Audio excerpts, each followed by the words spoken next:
In today's episode, entitled What's in the Box, the crew, in their various teams, answer that question several times, having access to all sorts of boxes with all sorts of contents. It is a pretty touching episode, I think, all in all, and I, for one, am anxious to see how the next session will play out. I hope you are too. We hope you enjoy. So here we go for really reals. We will pick back up where we left off before, in the Cave of No Exits. With Cave Ulric. of exits that have yet to manifest. Ulric and Lily left Are behind. quite angry at the world. Yes, quite miffed at their circumstances. Yeah, as they were sort of left behind by their tied compatriots and Shenanifan, the silliest of Falarun. Yep, they've bolted off for wherever, leaving these two behind in a cave. So yeah, just he Falaran, he did. Oh, we lost somebody. Sid? Kern's I rebooting. think, yeah. Sid, okay. That's fine. So yes, we had a grand battle here in the cave with quote-unquote Tugo, who I did remove since he bamfed out, as well as various bodies, which I've also removed just for the sake of clarity. But a grand mix of witherlings and undead dogs and yeah, all kinds of good stuff. General carnage, yes. So yeah, we'll pick back up here. What would you like to do, guys? Right. So, Ulric, I think I can get us out of here, but it's going to take 10 minutes. And I'm going to need you to make sure that... Well, I'm going to need you to make sure that nothing interrupts me. Considering the company we've been having, I'm not so certain I can promise that, but I will do my best. That's all I ask. And I am going to use Fabricate to try and make not a fancy door, just like a little cave, like rough hewn, like, you know, super rough, just enough to get us out. And whereabouts are you doing that? Right here where the cave-in happened. I figured that'd be the path of least resistance. It would be like, it's all loose rock. It's just pure raw materials, and there's already a door there. I just have to get through the rubble. So I guess I'll be like right Well, here. it's all effectively filled in by this point. Let's see. So what you're saying is it doesn't really matter which way we go because all roads lead to Rome. Kinda, yeah. Like you have effectively, you are now in a box as opposed to a room where there was previously a door. That door has now been shut. There basically is no door any longer. It's all been filled and compacted in. Well, luckily this spell doesn't require it to be a single object. It can just be just raw materials in general. Mhm. So, since that's where the door last was, Lily's gonna just go there anyway, just because it seems And to we're be... already in that corner. We're already in that corner. It seems to be the best option, and it's, something that she knows. Okay, let's see. So you're fabricating what precisely? Because you can't really fabricate a hole. So what I'm doing is I'm going to fabricate these stones into basically a tunnel arch.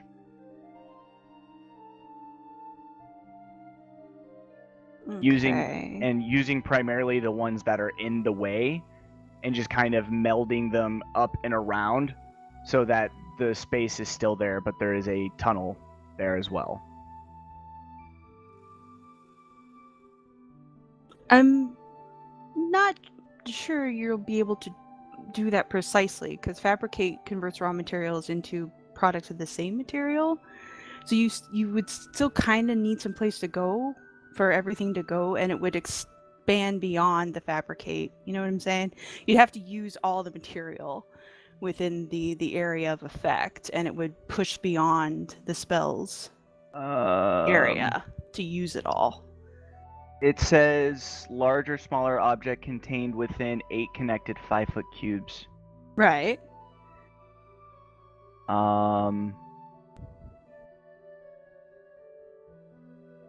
Oh, when working with metal, stone, or another material, it can be no larger than medium. Yeah. That's what's you've got causing the way issue too here. much material for the space that you're working in. Yeah.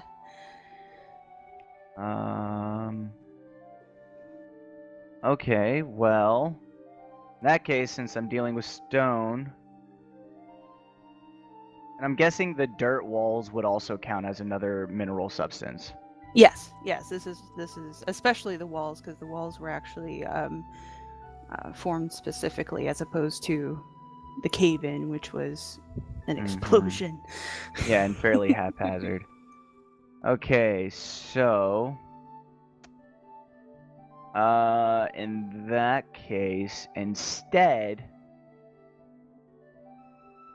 the fallback plan, which is really the only other plan, is going to be telling Ulric to back up, and then I'm going to step into Ulric's space, and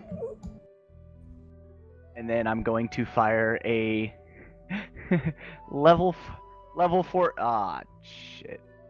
Oh yeah, I know what I need to do. I need to do it from the actual attack page. Level 4 lightning bolt. Okay.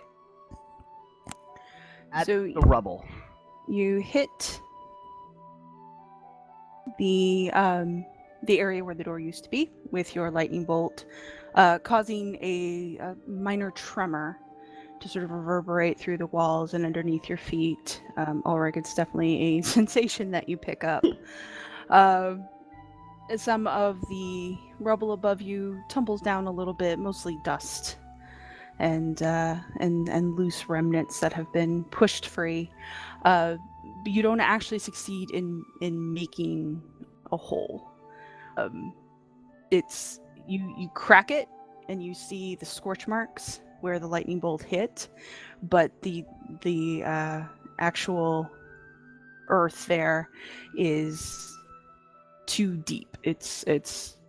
You have to actually. It wasn't a powerful enough lightning bolt to break through. It's just too compacted. There's just too much to get through.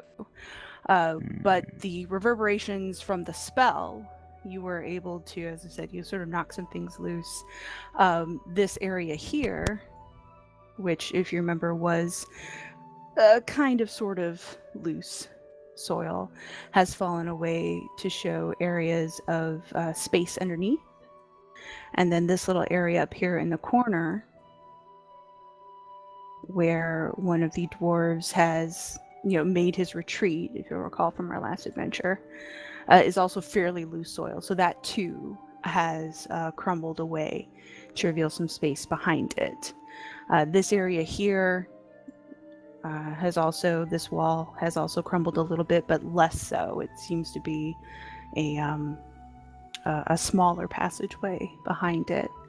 So all 3 are tunnel-like objects. They're loose enough, yeah. They're loose enough that you could potentially dig through, as far as what is beyond them in terms of size, shape, depth, things like that. You can't really tell. You can just hear sort of the rocks plinking away, and you can see physically, especially this one up here. You can actually see the rock tumble as the lightning goes off and creates that minor tremor throughout the cave. Right, so I'm going to turn to Ulric. Right, so That didn't do precisely what I wanted, but it seems we have a potential path, at least forward. However, That do you took think... less than 10 minutes, and you didn't tell me it would be as loud. Well, I realized that the material I was working with would cause one option not to work very well. Do you suppose before we explore these dark tunnels we could take perhaps a short rest? I would be able to recover at least some of my magical ability in this time frame. Why would we be exploring the dark tunnels the monsters wanted to carry us down into? Well, simply because I don't really have any other options to get us out of that cave-in. And I would really like to get out of here, if only so that I could kill our erstwhile compatriots. That's fair. Well, Yeah, so do we have time for a short rest, Erie, or is this kind of like a air running out situation? Oh no, I mean the cave isn't overly large, but you haven't really been in here that long, and there appear to be passageways beyond those little holes. So yeah, this isn't a claustrophobia issue. You can Okay. take an hour or two and be perfectly fine in terms of air. It would simply be a matter of what might come out of the holes while you're resting. That's always a general concern, considering what Okay. came out of them the first time. Anyways, got it. Yeah. So, So yeah, I would like to catch-22. I would like to use Arcane Recovery to recover spell slots. I can recover a combined level that is equal to or less than half of your wizard level rounded up. So that would be 4. Because it's rounded up. So I can recover either a 4th level, 2 second levels, a 3rd level, and a 1st level, but I haven't used any 1st level.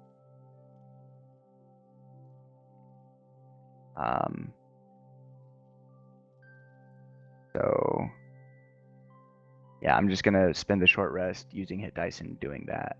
Okay. So we will, and Ulric, you're also able to recover hit dice. Yeah, the ability I wanted Ulric to use during the short rest is sleep.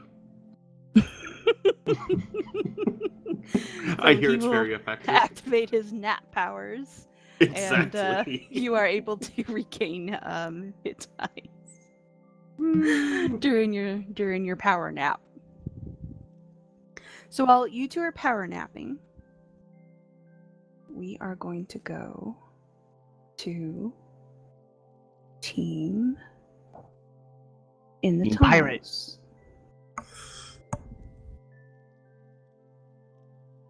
Kern, get up! What's wrong with your head? My head. All right, let's pick a good area for you guys. We'll use this one. Everything all right with your friend there? He's seemed to have lost his mind a bit. Yeah, I'm not sure exactly what's going on, but we should hurry regardless. Oh wait, I'm still a dragon. We should hurry regardless. Yeah, I was gonna say you're still an alter self. So. All Right. Well, your fascinating abilities and your friend going psychotic in this tunnel aside, I thought we were rescuing your We are. lovely Let's lad. go. I'm running ahead. Okay. We're doing this as we're running.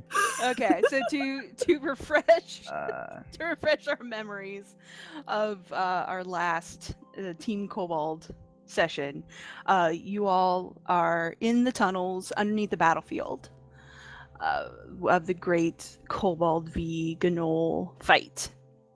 And Lana turned herself into an awesome mole and was unfortunately paralyzed and Princess Toadstooled away by somebody. Yes, the Castle Ross was a third player in the field. And the rest of you have hopped down into the hole that the bear came out of, and the tunnel itself is only tall enough and wide enough for you to go single file. And the walking order that we left it with was Davynn and Alter Self as a dragonish shape. Mushrump, Yay. followed by Kern, followed by Winslow. So- Question. Real quick, did we kill the dwarf dude that was in the tunnel that like we kicked back in and then Davynn jumped over? Oh yeah, you guys. He was like was having his last breath as he attempted and succeeded in tripping Davynn, but that was like his last act upon this earth was to be a troll. That's a bitch. The turn order I do believe is actually Davynn, then Mooshnik, then Bromble, then Kern, then Winslow. Everyone keeps forgetting Mooshnik's got a zombie companion. Oh, I will write him in here. Oh my lord. Yeah, so since we're in a tunnel and Winslow's one of the few characters I've made that doesn't have dark vision, he's going to light a torch. And he's going to put his short sword away, light the torch, keep his rapier out, and then follow along since, unfortunately, we don't really have time to be looting bodies. Well, it's just Sparky flame on! Also. Okay, flame on. So Sparky poofs into light, and you can see as you are trekking down this path. It shows this picture. The lights aren't here because Cathal Ross don't use them, but the wall effect is very similar. It's very clearly an earthen tunnel, but there are patches as you go through that catches Sparky's light as you go through these tunnels, and they look dark and smooth like obsidian glass. And they're rarely larger than a couple feet across, and they seem to sort of create this patchwork. Every few feet you sort of see one at differing heights, some above you, some even in the floor, and at differing heights on either side of the tunnel as you go through. But it is very close in here. It does not smell particularly pleasant as you sort of make your way through. And the only sounds that you really have beyond Kern stomping his way through in his plate is you get very, very minor whispers and sort of the sound of wind coming through this tunnel from both sides, both from the drop down that you guys came through and from ahead of you. So those were Cathal Ross back there then, yeah? Yep. Huh. Probably! I'd have to say the stories didn't do him justice. And I suppose these are their tunnels and it's Cathal Ross we're chasing. Probably! The things I do for a pretty face. Now, you see, a problem there is you're doing it for a pretty face. If you were like me, you'd be doing it because you're a kind and gentle soul. You'll find yourself finding more of an enlightenment in life, you see. It really makes things worth living a bit better. Johnny Winslow, not in play, is having no trouble running along keeping his breath. Davynn's got his ultra self up. That gives him, like dragon-like endurance. Mooshnik's Mooshnik. And Kern's got plate, so he's huffing and puffing. Yeah, this is not Kern's element, to be absolutely sure. Hey, he's decently strong. Yes, he is. And He's very Mooshnik's a dwarf, right? Yeah. Mm-hmm. Yeah, He's so also yeah, but he's having to keep up with us with his short stubby legs, so Kern starts trying to run faster to get him tired out so he doesn't talk as much. Dwarves are considered medium creatures. Yeah, they can certainly be up to 5 feet. I mean, you guys are, even Kern is able to make it through the tunnels easily in terms of height. It's just fairly narrow here. I don't suppose we have any sign of anybody else down here? Like any sounds up ahead and stuff like that?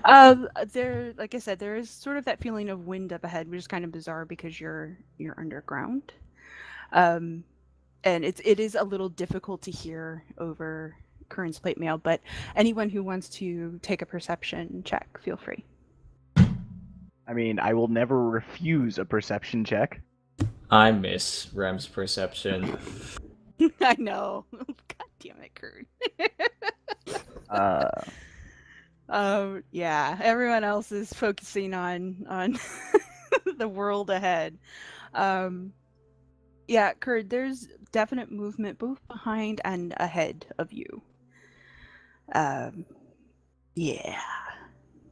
It's pretty hard to miss in the confined space. But with the crowd and the talking and the minor echo quality of the tunnel, it is a little difficult to discern precisely what it is, but there's definitely at least one creature moving behind you. And it seems to be large enough that it's actually hitting the sides. You can hear it sort of scrape its way on either side of the tunnel. And the sound in front of you sounds like a larger group. Like a large what? A larger group of entities, of bodies. It's not just one or two. It sounds like probably half dozen by your vague estimate. I will pass that on to the party and said, we got something big coming behind us and a whole bunch of people up in front of us. That's fine. What's the worst that could happen? And here I am leading the rear. I dislike these tunnels. Not a whole lot of room for maneuvering, and two of our party members are going to be unable to press close. Damn it, no more Is fourth it possible to lead from the rear? Right. Why are we well, discussing this? We have a person to save! Moving on, shall we press on and try and barge through the group ahead, or stay here and make a stand against the thing behind and the things ahead?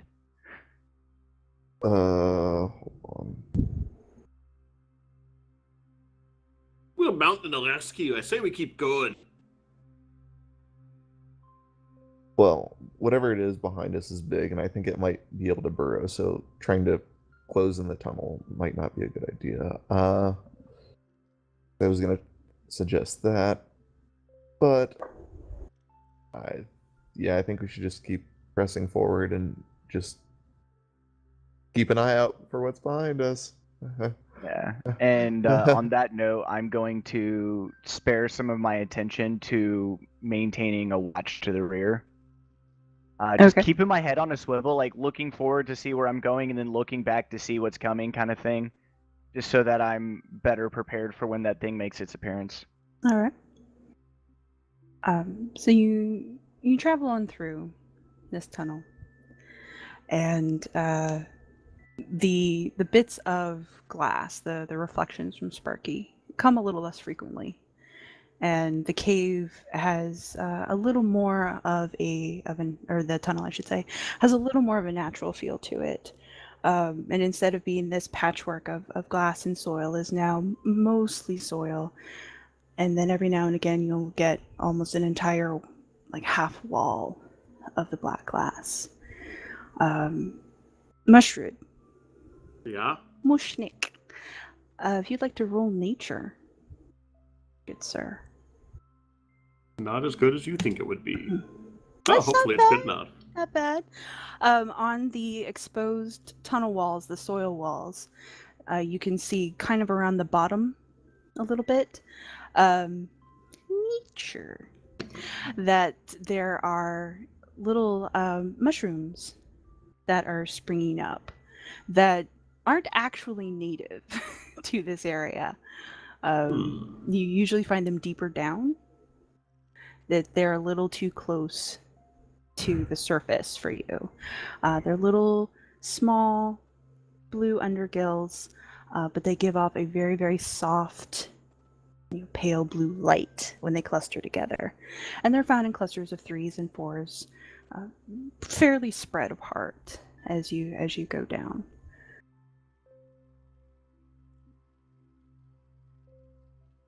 They're Well, that's dangerous. interesting.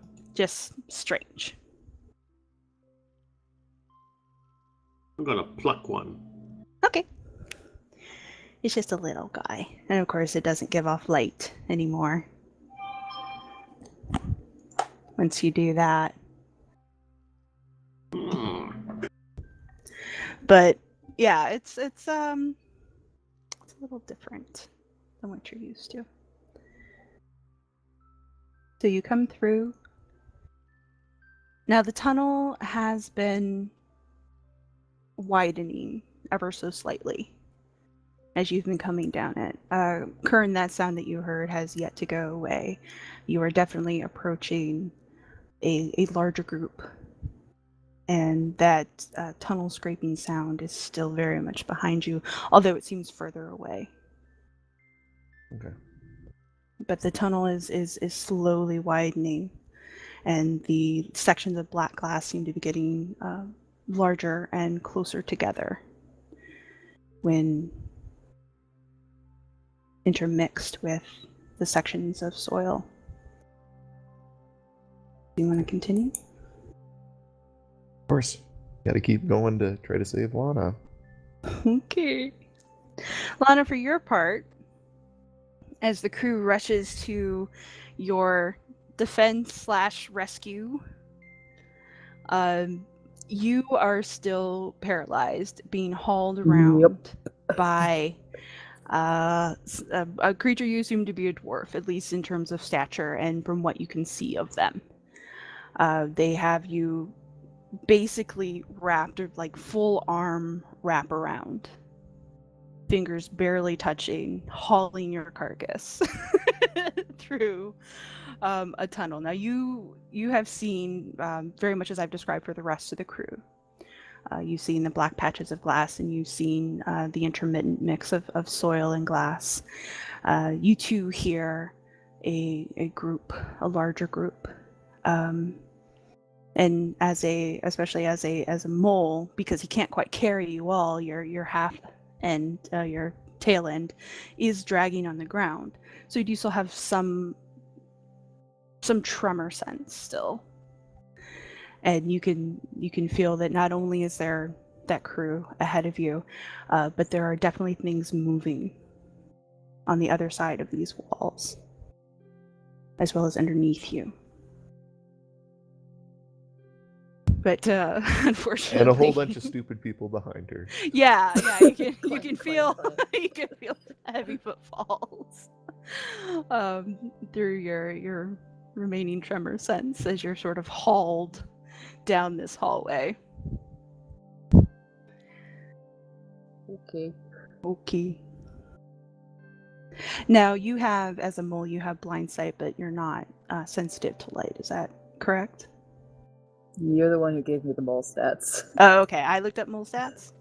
Yeah, you I said don't you remember had you a being mole. sensitive to light. I'll look it up again real quick, but I don't believe Yeah, I have so. no idea what my HP is right now. I have no idea what my stats are. Okay, let me get that in front of me real quick. Pretty sure that it's just blind sense. Gotcha. I don't think you have any sensitivity at all. So, okay, mole stats. There's mole stats. Mole stats are important. There we go. Okay, gotcha. Yeah, no sensitivity at all. So you're dragged through, and finally the tunnel itself pushes out into an almost circular fashion. You're not able to move your neck, so you can only see what's in the most immediate vicinity of you. You find yourself being sort of hauled over to one slightly curved wall of soil. This doesn't look like a naturally occurring cave at all. It seems very smooth and very practiced. There's not a whole lot of light in here. Not much at all. You see the same sort of phosphorescent, gentle blue glow around the bottom that the mushrooms cast. And you're set down along this wall with a gentle pat on the top of your paralyzed head, a not unkind pat on top of your paralyzed head. And then for a moment, although you feel stretched out and pressed along the ground, you can feel everything walking and everything moving. All of a sudden, you feel like your tail end gets pushed up over your head. It's like a really bad yoga pose. Like a snap as your body gets pulled into the center and you sort of get coiled in around yourself. And this pose, everyone, is called the paralyzed mole. Exactly. This is a bad yoga class.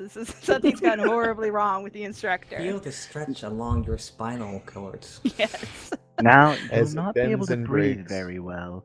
However, it's fine. Just tense up really, really hard, Just and you'll breathe into be it. fine. So Okay. you are sort of coiled in amongst yourself, and it kind of feels like you're pressing up against something, but you can't see what it is. It just, the room looks the same to you. And from your vantage point now, with ostensibly your butt on top of your head, your vantage point isn't awesome. And all you can see are sort of bits of robe trailing in the dirt and pairs of feet that cross in front of you.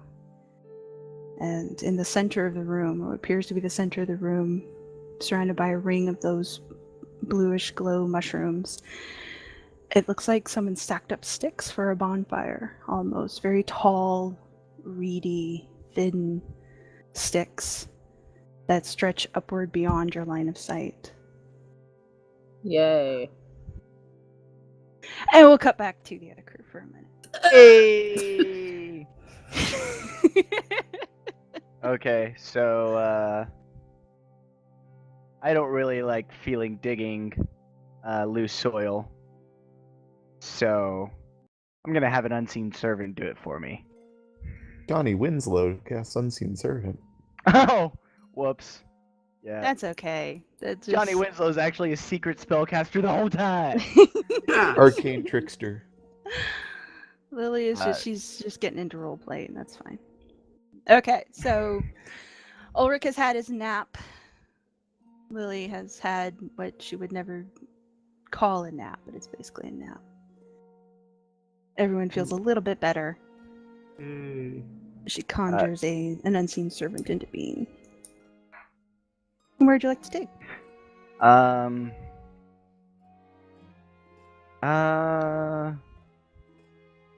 Right, so it looks like we have 3 options, all with loosely packed soil that we could probably dig through.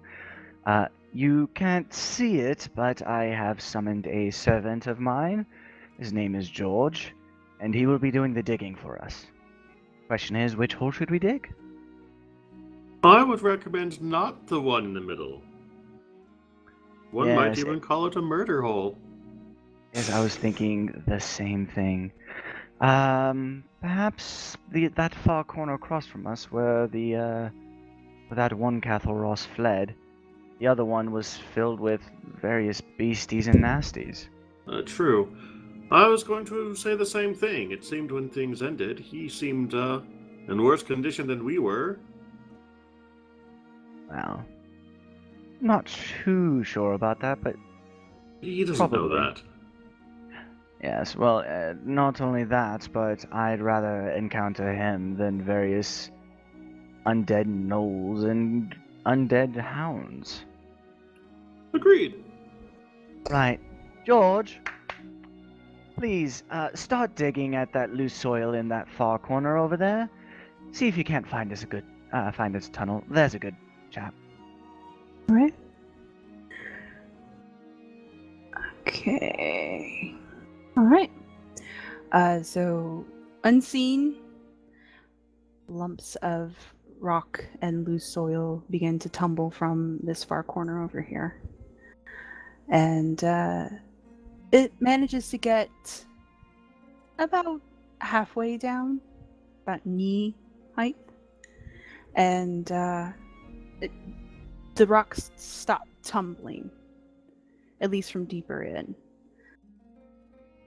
It seems like your unseen servant has hit a small snag. Perhaps we should go see what's going on. Do I still feel the connection to the unseen servant? Yeah, it Okay. still exists. It Okay. hasn't dissipated or anything, but just from your visual stance, what was freely falling soil and rock and stone has just sort of abruptly stopped. Well, actually, since I can't let it move more than 60 feet away from me, we probably would have been following it as it dug. That's fine. I don't think you're 60 feet from it. Yeah, we're like half that distance. Yeah, the cave's not even that big. Well, yeah. But either way, yeah, you can position yourselves where you'd like. That's just Okay, what so it hasn't. So can I see, does it look like it got too compacted for the unseen servant to keep digging, or like what does it look like going on?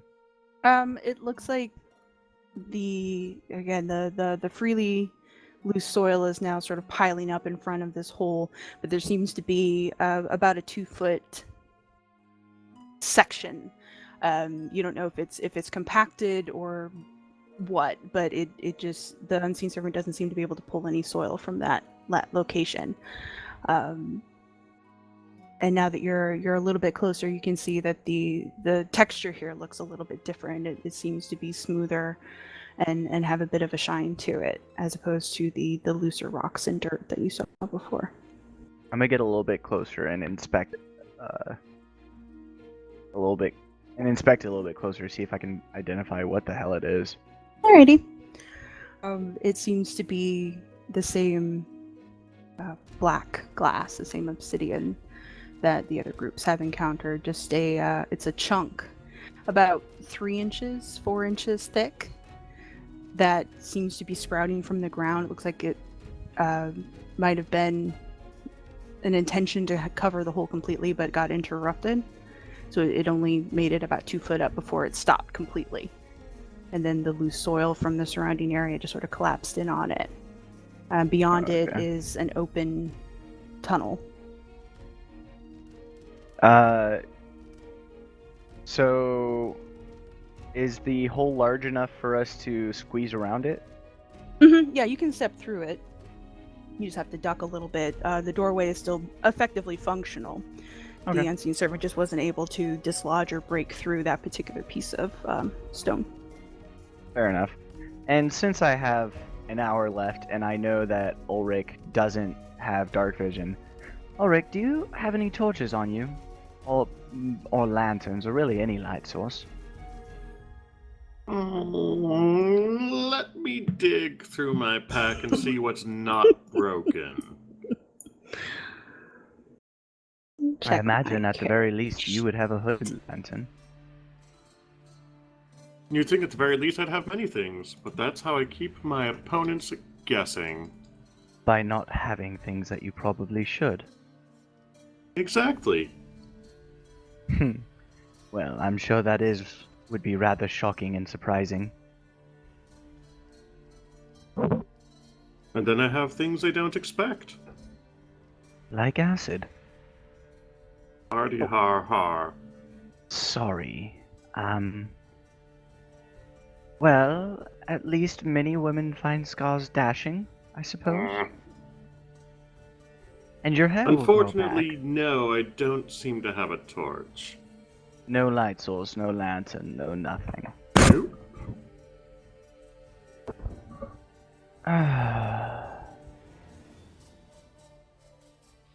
That's so helpful. Question. Alchemist fire, that's just a liquid. It doesn't glow, right? No, alchemist fire is basically just tar. It's just you put it on, it burns, it goes Here away. we go. This is happening at the bottom of my pack.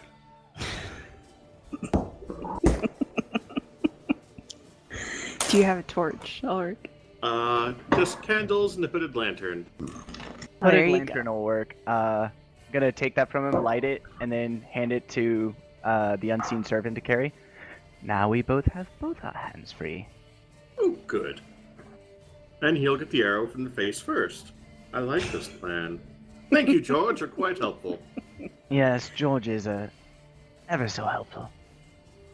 As opposed to Giles. I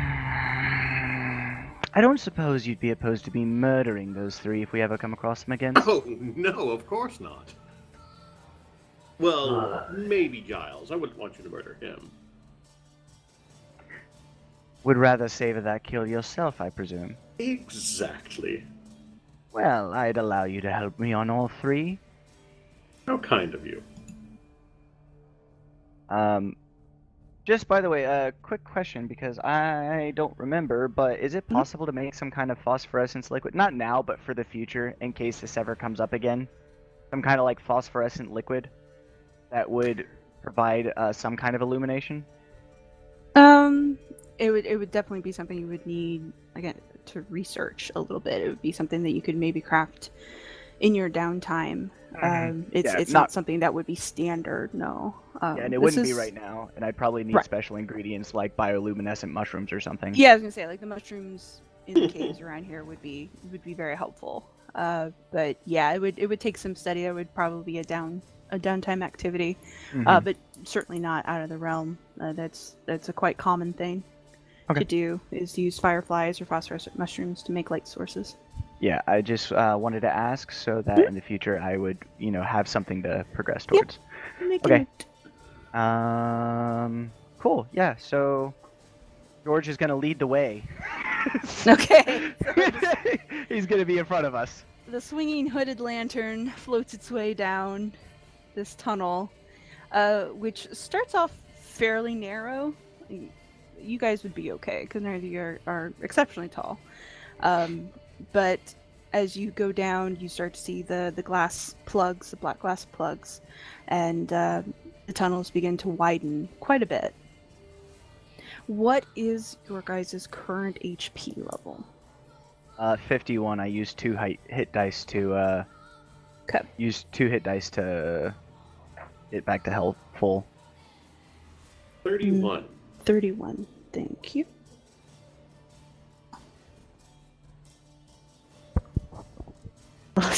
Thanks to hear from your TM. It's fine. I was thinking it was a sleep spell. You would not be far off the mark.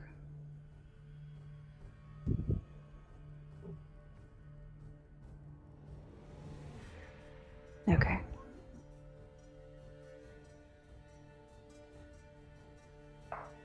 And this one, unfortunately, doesn't have a save because it is Cathal Ross. There's one thing they know how to do. It's take you by surprise and prevent any chance of saving. They don't have a whole lot of spells, but the ones they do. Okay. So that was 51 and 31? Yes. Okay, thank you. All right.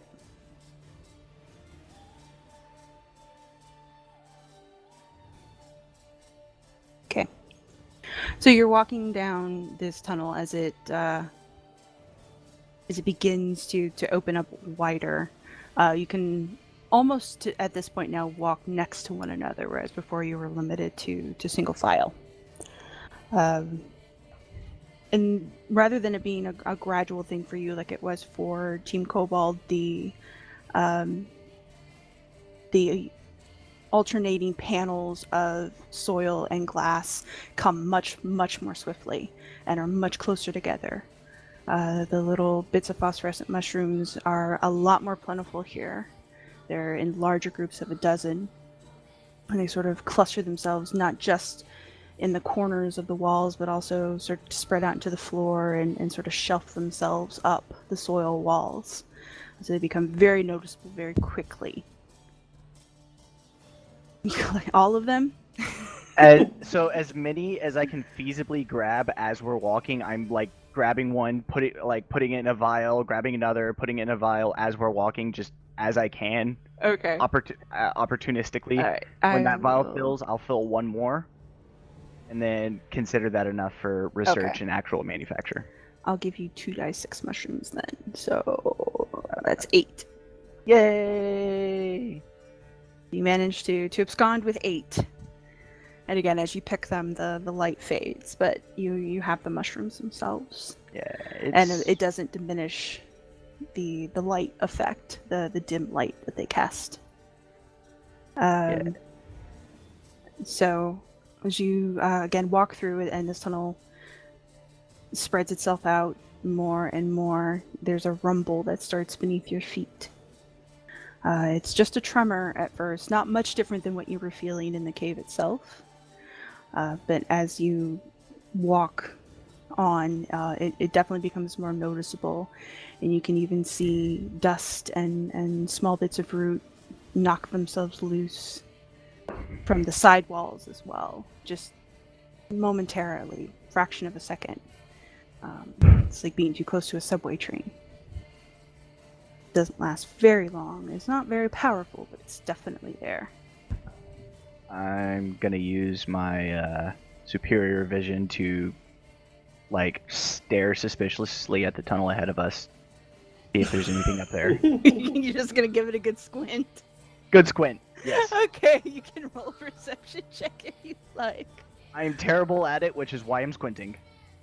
It looks fine. Everything looks great. It's even with the dim light, this tunnel seems to extend with no discernible twists or turns to it. It just seems to be.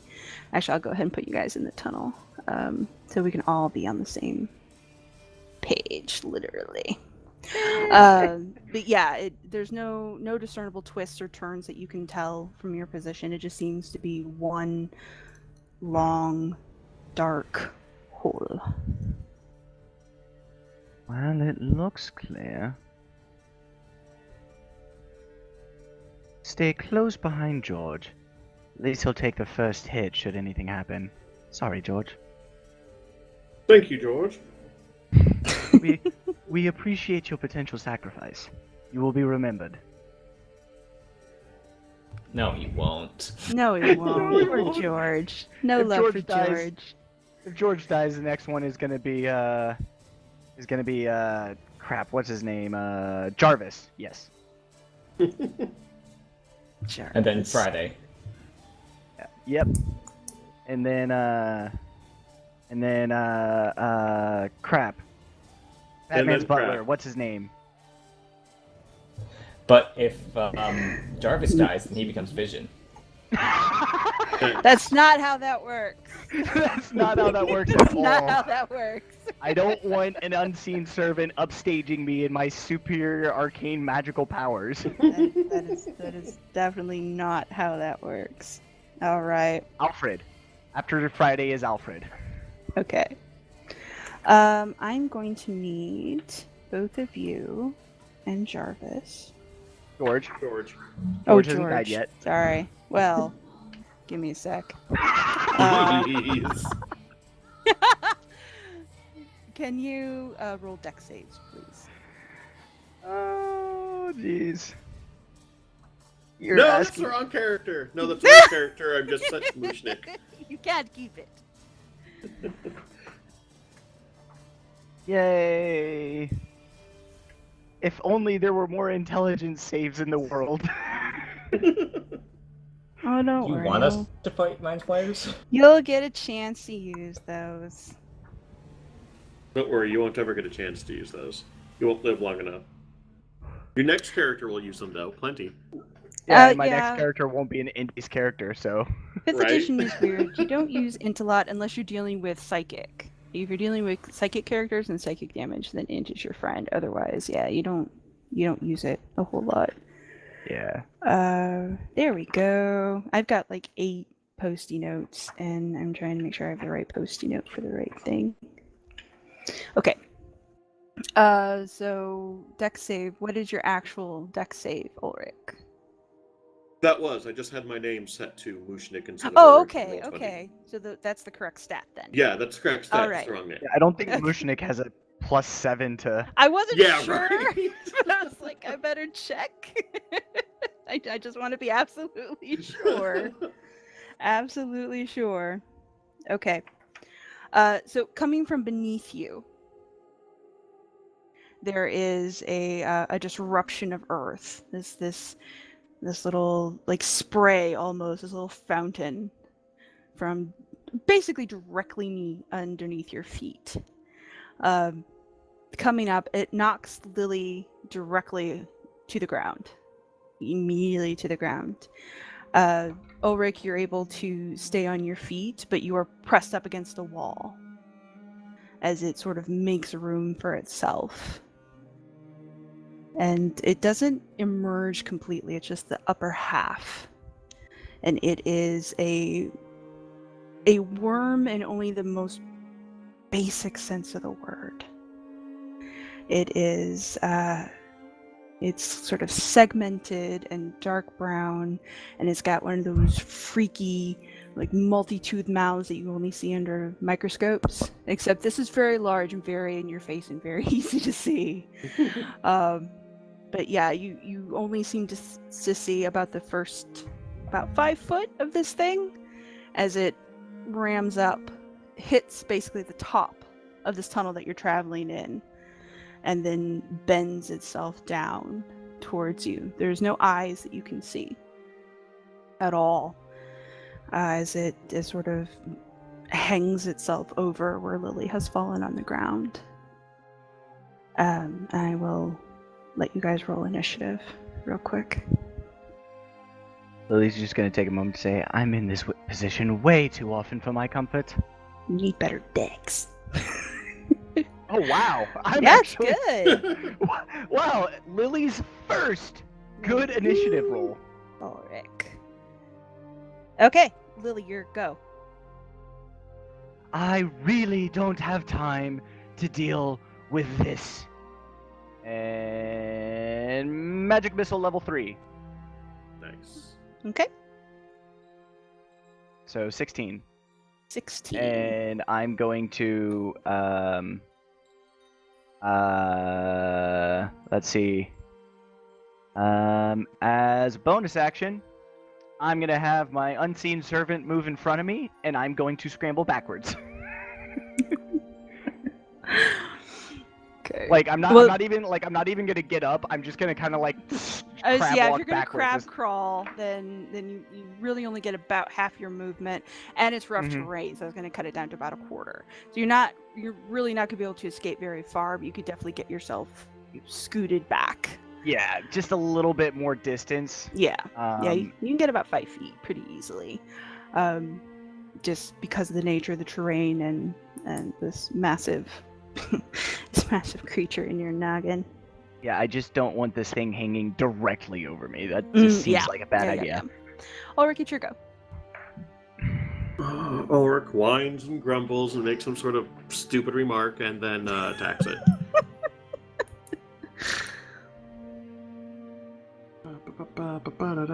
Hey! Okay. That doesn't seem to penetrate the worm's segments. It shifts and sort of undulates underneath the sword and doesn't actually seem to be affected. Nah, hell. I think we should run. Wait a second. I'm looking at these rolls. I'm not sure if it did enough darts. I was going For to a third ask level. you about that Yeah, because I 'cause thought it's it was supposed- a single dart. Well, it's 3 darts Right. for the first level. Right, but I thought it And then I rolled get a an single additional dart for each slot above first. So I get 5 darts total. And I think this only rolled 4? The way they calculated I think is it did. weird. I think I did. Okay, yeah, okay. Yeah. Do It just correctly? doesn't do it when you cast that first level for whatever Okay. reason. Okay, so 16 is the appropriate damage for that Yeah. then. Okay. Just wanted to make sure. Sure. That works. All right, Ulric. Oh, it's the worm's turn. Armor class Ulric, armor class Lily, you're still 10. Yeah, Correct. but George is in front of me. I'm hiding behind him. George is incorporeal. He can still take damage. He has an AC of 10.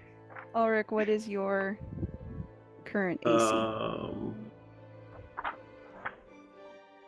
17, but it might be higher depending on which my abilities give me what thing. I know, right? I know, Yeah, right? just 17. 17. Okay. All right, that'll work. Okay.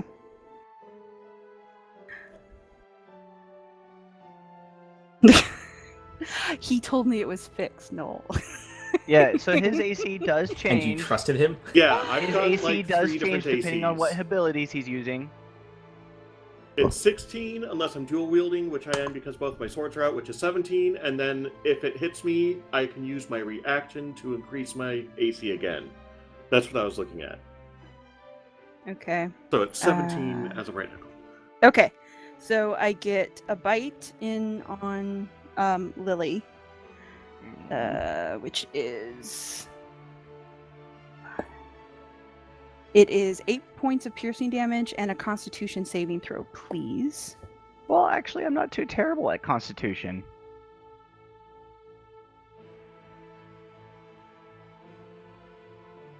Okay. All right, that will work. Yay! So the bite burns badly where it hits you, and the skin around it starts to blacken slightly. It looks concerning, but you seem to be okay. And Ulric, we're going to try with you as well. And you're at a 17? Yes. That will hit. In that Constitution. case, I'm using my defensive duelist to raise my AC by another 3. Oh, So all it's right. 20. That will give you a good dodge. You can scoot yourself along as it slams itself into the side of the tunnel, making a dent. As you are able to escape damage at all. All right. Skip that turn for now. Lily. All right, you bastard. Oh wait, that's the wrong character sheet. Having 2 of them open is. I was like, I know. what are these spells? We're kind of hanging loose for now. We'll get everybody in one place here. Oh no, I just opened Johnny Winslow, like went straight to spells. I'm like, oh god, the worm ate all my spells. Yes, that's what they Oh. do. They eat all your spells. Wait, can I use my hellish rebuke after it bit me? Is it a reaction? It is reaction. Mhm. When I take damage. Mhm. So, it also takes 8 fire damage if it does not succeed its dex save. Okay, that's a good roll. Yeah. So Half basically, damage. as it bites her around the midsection, she shrieks in pain and just unleashes an instinctive force of magic that lights the thing on fire. Okay. And then for her turn, she is going to. I'm running out of spell slots, so I guess just.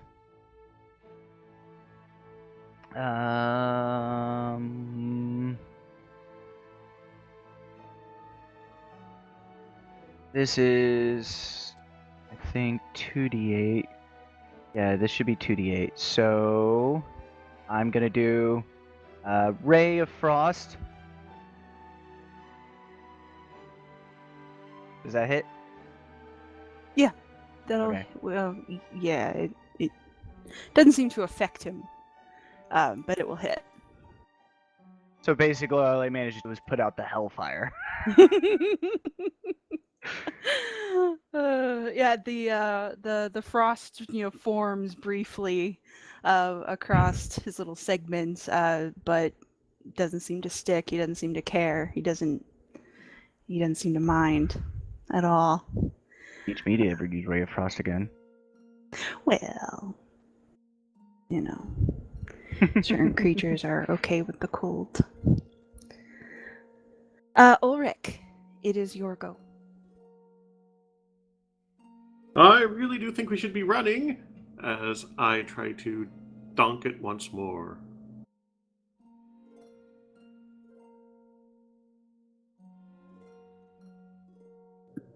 Oh yeah, that's a definite. Go ahead. Yeah, it's a definite dog. That's a donkin. That's a good smack. Is Lily within 5 feet? No, Oh. she's not, because she scooted away. Lily, how could you? I'm trying to get a position where I can run. Just 8 damage then. Alrighty, 8 damage. Alright, Worm. Wait, is George there? George does George not is there. count. Damn. George cannot attack. George does not count. He is unseed. All it says is an ally. Okay, but George what is my about ally vision? here. Does George is vision not your count? ally. Ulric. George secretly hates you.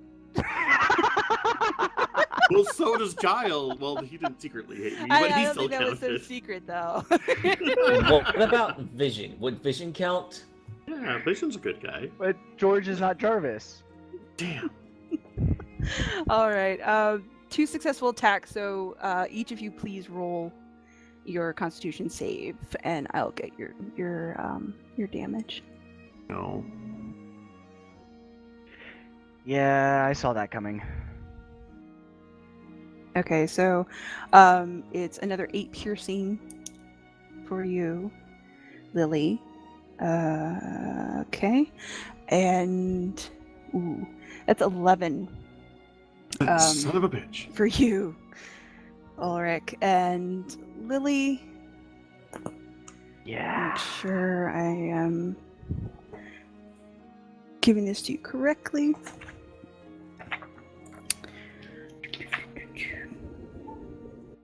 Okay, so you take you're gonna take a little bit of additional poison damage. Just a little bit.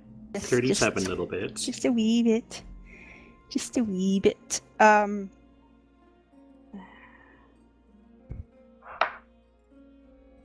Okay.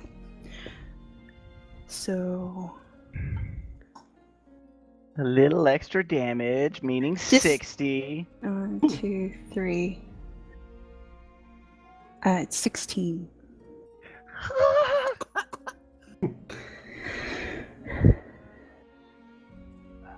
Ow.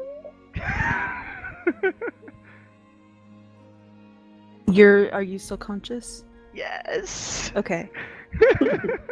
Okay. I don't want to be. I would like the sweet, painless peace of oblivion right now. It's certainly on its way. Okay. So we got that, and Ulric, you made your constitution, so you are good to go. Okay. I'm definitely saving all my bonus actions or my reactions to add that +3 to my AC from now on. Okay. Just Bleh. remind me when you're doing it. Will do. Hold that turn. Okay, Lily. So, fuck this. I'm finally going to stand up. All right. All right. I'm going to disengage. And I'm going to book it in the other direction. Okay.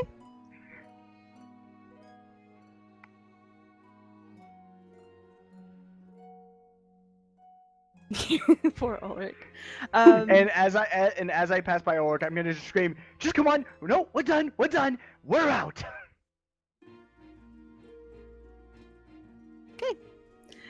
So Lily is booking it. Yes, Lily is bravely running away.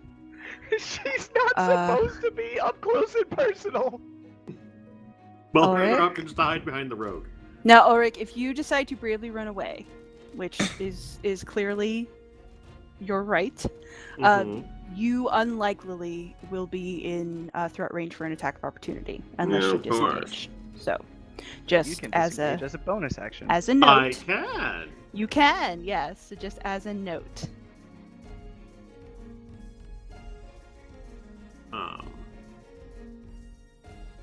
Yes, I will. Just get one last attack in. Just for spite. And then disengage and run away. Yeah, I might as well. Okay, Uh, that connects. Go ahead. 7. Thank you. And also, Way. Neener worm. Dash.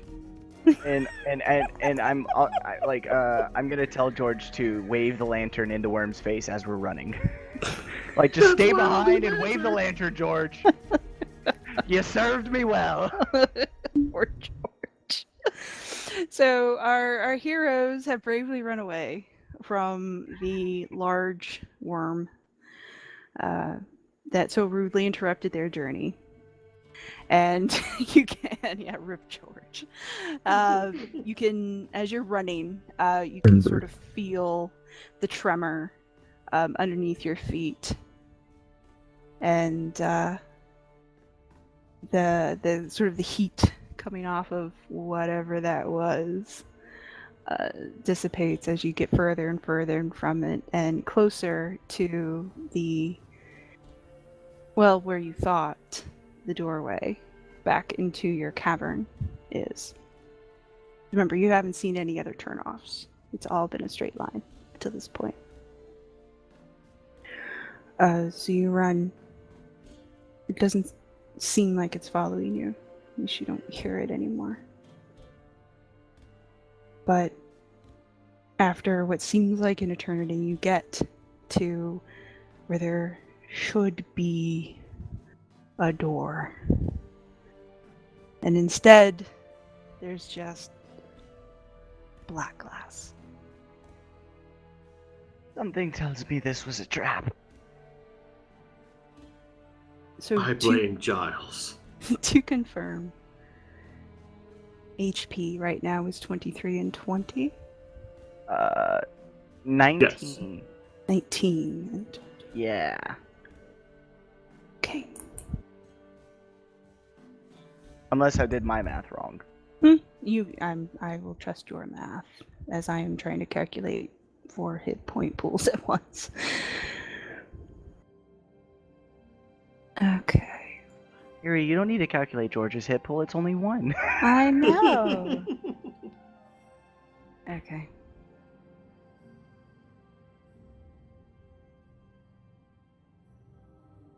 That's enough. So from behind, there is the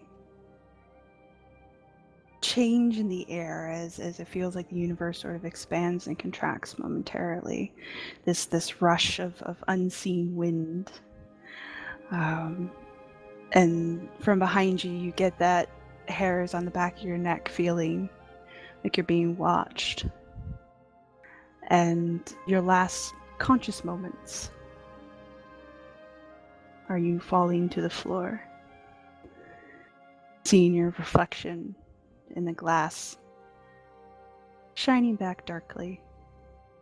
And how bruised and beaten that reflection is. Yeah. Down they go.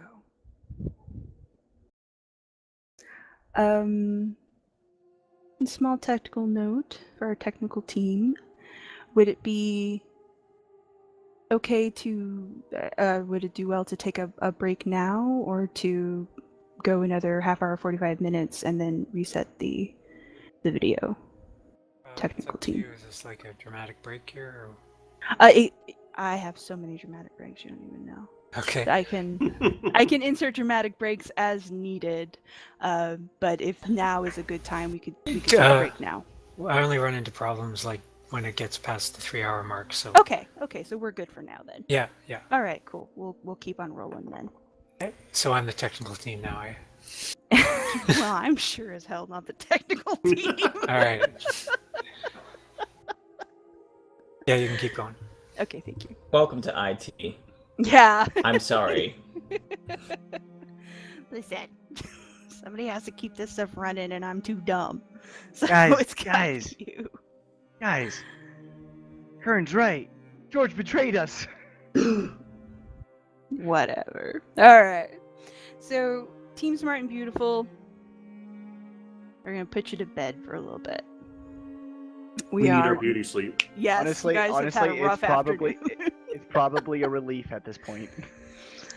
It is a very nice sleep, if that's of any comfort to you. It is Long rest? Got it. a dreamless sleep. We will go back to our last remaining team on their feet. Team Kobold. Yeah, we're just running until we get to Yeah. Lana and or other obstacles, I Okay. think. We're just running until there's nowhere left to run. All right. So you all trekking through this tunnel. Again, it's beginning to widen.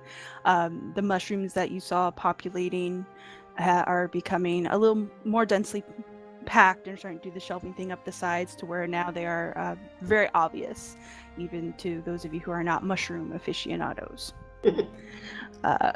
They do cast a dim light of their own, so those of you without dark vision would notice a definite upgrade in I the have a light torch. quality. Right, but the light is different. Okay. So yeah, there's the firelight, and then the light from these little guys is becoming noticeable because they are so densely packed. And Sparky. And Sparky. Wait, I'm pretty sure the only one who possibly has dark vision is Mooshnik. Team I think Human! so. Back in Yeah, action! yeah. This is I think that's just Team Human, because Lana's a mole. And also not human. Well, she's only. I think she's. You have dark vision, don't you? You tell me. We're using Oh your no, mole as stats. you, as Lana. Oh, Oh, yeah, yeah. absolutely. Yeah. So you guys are rushing through, clang, clang, clang. As we have established, there is something behind you and a lot of somethings in front of you. But you carry on down these tunnels that are widening, Bravely so. bravely running towards Foolishly things. so. Yes. Same thing with this group. Begrudgingly so on the part of Johnny Winslow. So you rush forward, feeling that subway effect in the walls as you go. And the tunnel immediately opens, almost like it sort of popped into existence out of nowhere. What was just another long stretch of the same tunnel instantly breaks into a small circular room. And the only thing that's in this room is a patch of the same sort of phosphorescent mushrooms that swirl in almost a mandala pattern around the floor. And even up the sides of the walls a little bit. There's no people, no creatures, no inhabitants other than these mushrooms. And there doesn't appear to be an exit. It's just this round little cul-de-sac of a cave. Well, Shit. yeah, so that's gonna probably be a problem. Kern, do you have any more ways of detecting magical things? I can take 10 minutes and maybe cast it. No, it's not prepared. Never mind. Nope, I can't. Yeah. I mean, they had to go around here somewhere. Maybe they like dug something and then like covered up real quick, like right on their tail, so it can't be like too recent. Maybe we can try to see if there's like an illusion around here somewhere. Check to see if there's like dirt upturned where they dug away. I don't know, mate. These Cathal Ross, we have stories of them, and seems to me those shiny glass tunnels weren't always there, savvy. So I think they're hurting us. Where to? Well, yeah. Otherwise, we'd have an exit. Well, I mean, let's check around to see if there is an exit first. I mean, we just like walked into this place. I will make my -1 perception check. Huzzah! I'm instead going to look Hey! specifically for enemies. I'm gonna look for enemies or any potential ambushes as best as I can with my torchlight and mushroom and sparky and non-dark vision. Okay. Mooshnik is going to hang out and be quiet for a minute and cast this. Oh. Ooh. What precisely are you looking for? A tiefling that's been turned into a mole.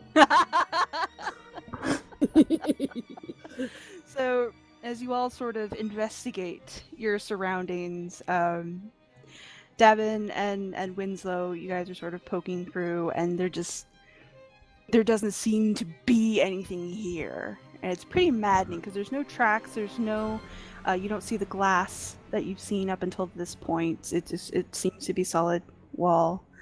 And, yeah, there's nothing that indicates to you that this is anything other than a cul-de-sac. Kern, in your perception, equally maddening. You see no tracks. You see no doors. You see no disrupted earth. You see none of the hallmarks that, even in your limited time spent in the vicinity of the Cathal Ross, nothing that would indicate to you that the Cathal Ross were even here. It just looks like this slightly out of place, perfectly round, odd cave. You don't find dig marks, you don't find the pharaohs in the earth, you don't see anything that would indicate to you this belongs to the Cathal Ross. Mooshnik. Your tiefling / giant mole is here. You feel her here. Like within 20 feet of you.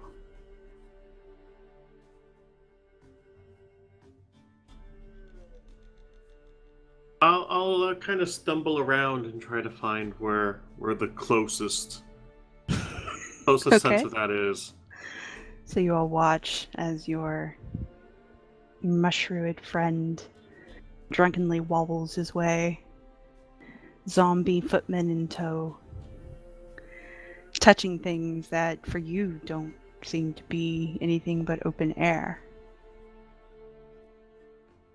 But you do find Mooshnik in the far corner, sort of at the 10 o'clock point on the clock. Assuming you came in at the 6 o'clock point. There's something there. There's something almost solid. And your hand goes through it, but there's something there. Found it! From what? Her! The lass! Nothing there, Mooshnik. No, she's here. What? How can you tell? When you're old like me, you find ways. You just need to get in tune with nature and find out that there's some dark magic going on that's keeping us from really grasping the situation, both with our hands and our eyes. But I think. Don't be stuttering over yourself, just take it for granted. If you Close your eyes and concentrate. I can't. Oh, repeat It's that not for just me. I'm trying to determine if Mooshnik has completely just gone batshit insane, or if he actually seems to know at least what he's talking about when saying that Lana is here. He believes he is telling the truth. Seeing as how Kern has dealt with illusions like this and seen Yes. people freaking growing out of trees. Yes. Like, this yes. weird shit again. Having wandered over there, Kurt, assuming you do so. Yeah. You can, now that you have something to focus on, you don't see what he sees because you don't know what he sees. No one knows what Mooshnik sees. Not even Mooshnik. Depends what he's eating for breakfast that day. Yeah. Yes, but having a point to focus on now, you can see almost the ripple effect. You know what an illusion looks like, even a really good illusion. And that's what this whole place is. A really finely tuned illusion. You can catch sort of the unevenness of the air and the ripple that goes through it. You can almost hear like the echo of footfalls that you can't see. I go over and I try to find where he's pointing to Lana. See if I can like get a hand on the giant mole. Okay. Kind of wave your hands around that general area, and you two seem to be coming up against something that looks like open air but feels solid when you wrap your knuckles against it.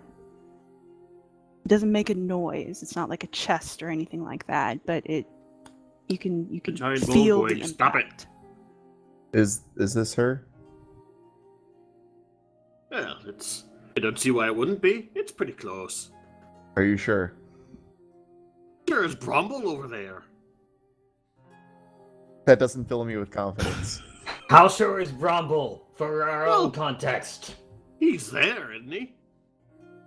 No, I know you're thinking my eyes are bad, but really, I think you need to get yours checked. If you can't Wait, see a if I zombie can- man just hanging out Robbie, right there with all the mushrooms Yeah, on it. but I can't. No, don't. I don't want to he's be not- hearing no buts. Yeah, I think being a giant lizard has messed with your eyes. It's I just a think weird that hanging metaphor. down here in the darkness has done one for you. I attempt to do that So, on when I feel Lana. Okay.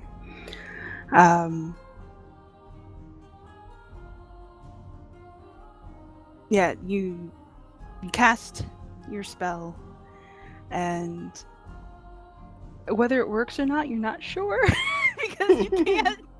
Yeah, you're effectively casting it into nothing. So you're not sure whether it had an effect. But as you stand there, sort of hand outstretched, with Mooshnik and Dragon Davynn bickering behind you, your perception, a curse rather than a blessing in this case. You listen to them squabble. The color and shape of the world sort of bleeds away, like swirled down the drain like watercolor. You all see this, not just Kern. Whether you notice it or not is dependent on how deep into their conversation Mooshnik and Davynn are. Just normal after omelet effects here. Yeah, you know. The first real solid hallucination of the day. But yeah, the whole room just sort of washes itself away. And you can now see truly where you are. You see where Mooshnik and Kern are standing.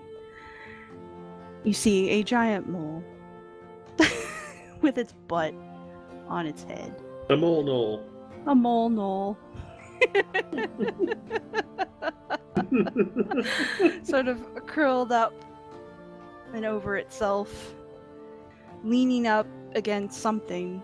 You can see kind of where the flesh is pressed up against a wall that to you isn't there. You see you are currently surrounded by a half dozen short, squat creatures in robes, cover their face, stretch to the ground almost to their fingertips. It is, if you'll forgive the term, dead silent in this particular room.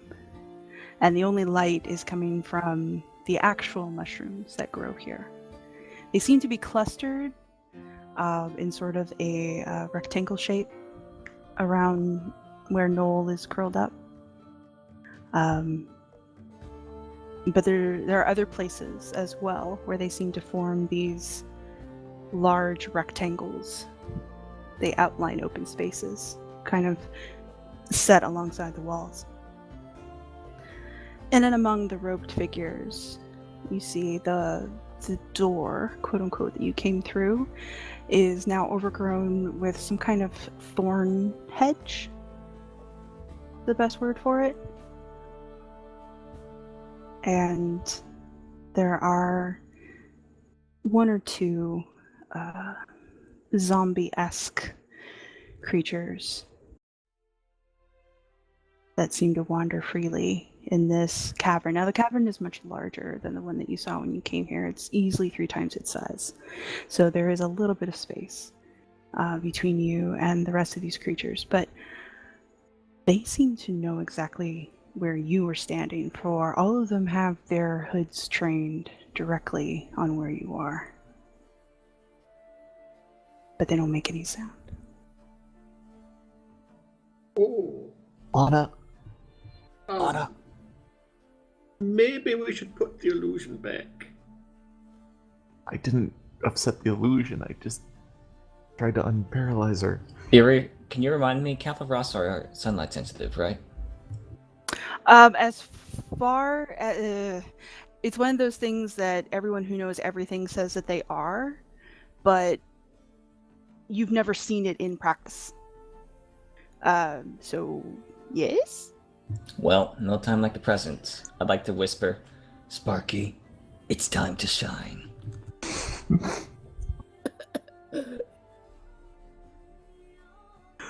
So Sparky does as he's told, casts a daylight spell. So there's bright light. You guys are fine. Lana, your paralysis is gone, in as much as you can move and wiggle, but you still feel constrained. You seem to be in some sort of box that you can't quite see. This So, is fine. yeah, you are in a box, but you can move freely within the box. Gotcha. I have a feeling dropping the mole form would be a mistake right now. Fucking minds. Yes, you're in a mon box, basically. So daylight spreads out from Sparky, painting the walls. The mushrooms that have been providing their dim little blue light shrivel under the glare of it. And the creatures with hoods all sort of shrink back, cast their eyes down, momentarily, at least not looking dead at you. The other sort of shuffling zombie-esque creatures don't seem affected by the daylight. And again, there is no sound coming from any of them as this happens. The thorn hedge is still there. There does not appear to be any other exit to this room, but you have bought yourself a little bit of time if you'd like to use it. Yeah. Mooshnik, can you see about getting that thorn hedge down? I'd like to get out of here as fast as possible. Kern, we're gonna need to get Lana out of here right now. I'm trying. Lana.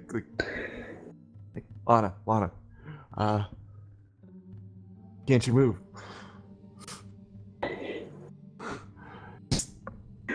We'll figure this out later. Lana, Drop the mole. Drop the mole. I will drop mole if I can. Lana drops the mole. And turns into paste. Yep. So now you're just Lana. Alright. Yay, we saved you. Well, Am I mean, still in a box. you are still in the mine box, unfortunately, but now you're Lana in the mine box rather than a giant mole with your own butt on your head. Gotcha. Ow. Lana, are you okay? Can I talk? Hmm? Not really sure. I'm gonna try to move. I think I'm stuck in a box. Yeah, you can totally move normally. If you kind of spread your arms and legs out a little bit, you've got about 10 foot by 10 foot cube Gotcha. that you can move in comfortably. But yeah, if you stretch out too far with a limb or sit up too tall, what have you, you do hit like an invisible wall. Alright. Ow. Point out the This invisible box. wall. I'm gonna try to. Yeah. I'll do the mime on this box. While they're doing their thing, after Davynn gave Mooshnik the instruction, and while they're still blinded, Mooshnik's going to cast his last 3rd level spell. Oh! and tell them Bramble boys to go get the Castle Ross and make way for us to break through.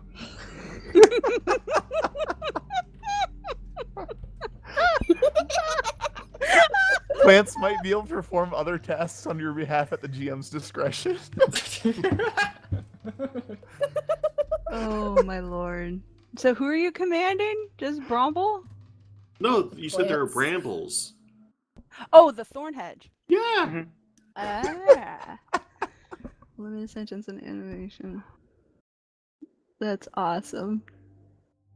This is amazing. Yeah, this is hilarious. This is like the answer to the problem of It's like Thornhedge. Davynn knew Mooshnik had this prepared and ready to go. So Mushnik rouses the thorn hedge with a powerful speech and lifting them to your side. Da-na-na-na.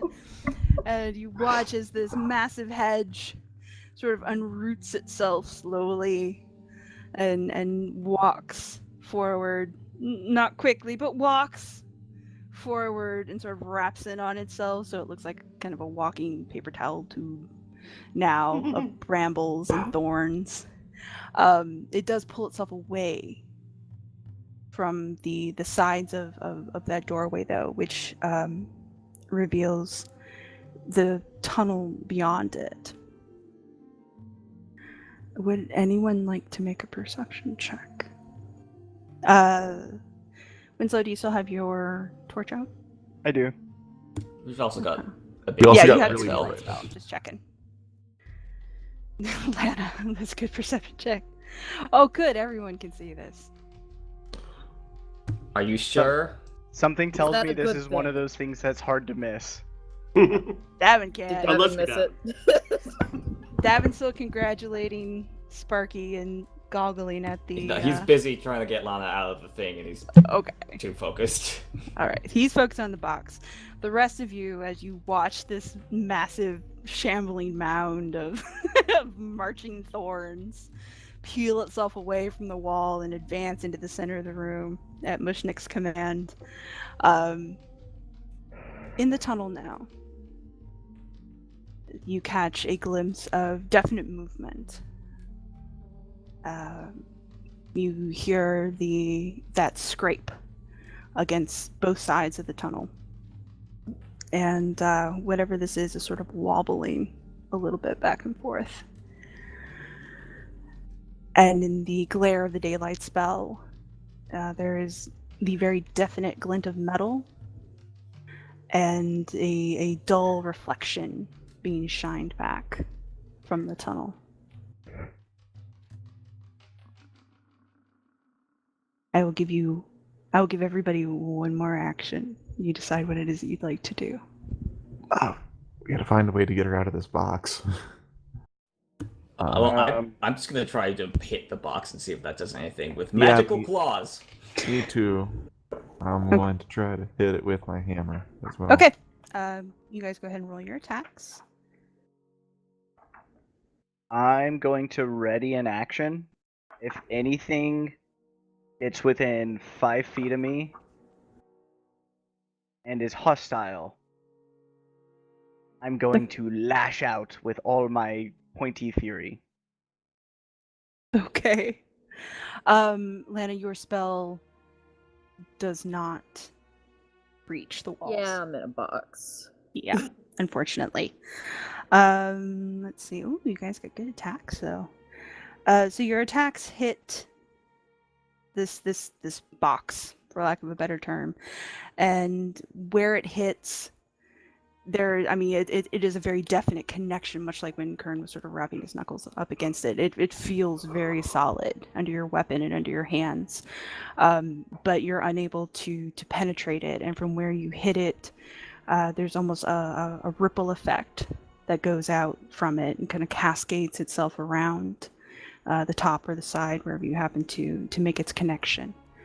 And for a moment, it sort of darkens to like a dark blue, like tinted glass.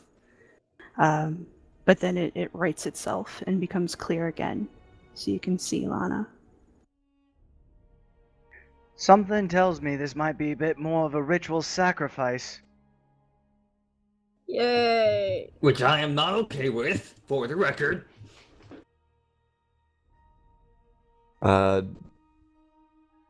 Mooshnik or Winslow, I'll give you an action. Mooshnik is going to hide behind Bromble. Okay. And commands the brambles. Oh, I don't know if the brambles should go after Catharos or whatever the scary thing that's coming is. I'll have them chill for a moment. They can join the stand in front of Mooshnik crowd for the moment. So the the hedges come and unfurl themselves a little bit and kind of make a little semicircular shield around you, between you and the rest of the room. To get by the entrance, would I have to pass by any of the figures? Yes, you'd you'd have to hidden pass distance? at least 2 of the rogue figures, but right now they're, like I said, they're looking down. They seem relatively stunned. They haven't moved at all, or made any sort of noises. And the other sort of zombie-esque creatures, while they are moving and are making general noises, they don't seem to be reacting to you guys specifically. They're not moving to attack. They're not even that aggressive. They seem to be more going about mundane tasks within the cave. If I move over to one side of the entrance and hide there, lying in wait for whatever's coming through, would I lose my ready action? Well, basically you would lose it and then just redo it, because your ready action only lasts a turn. Yeah, but I don't think I get a bonus action, so I wouldn't be able to use hide as a bonus. Then yeah, you would.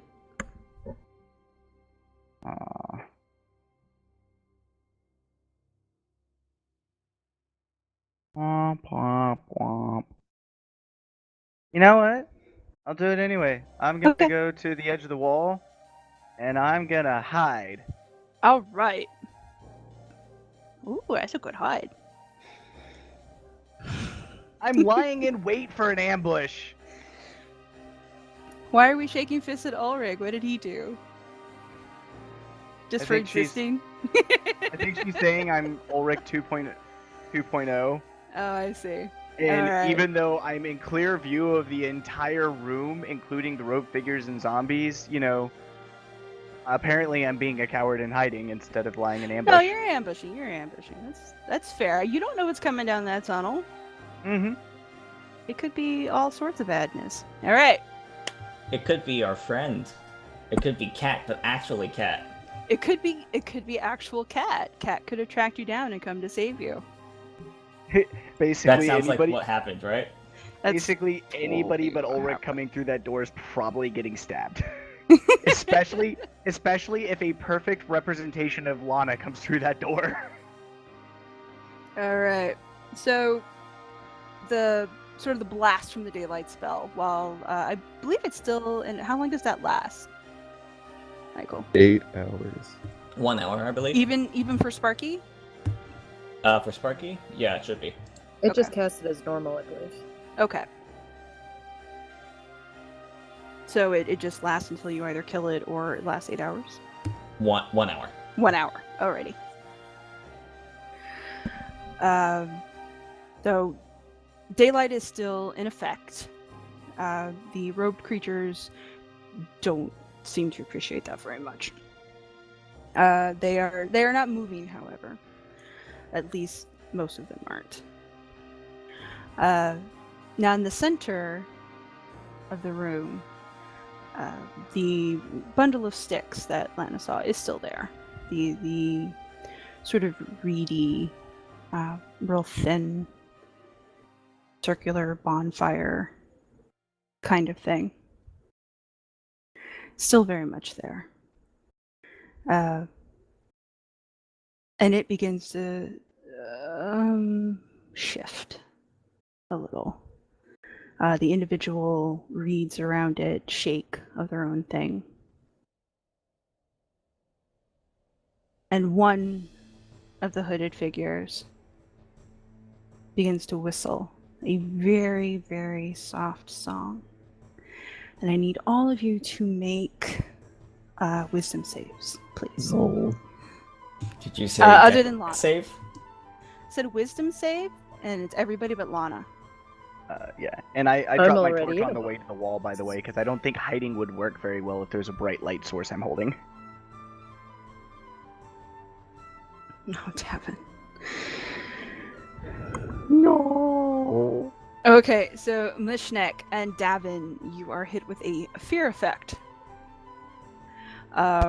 All you want to do right now is basically get behind where Lana is in the space behind whatever box she's in and that wall and just cower there. That's Mooshnik all was you already halfway to doing that. Yeah, I was gonna say this is not not a big alteration of tactics for Mooshnik.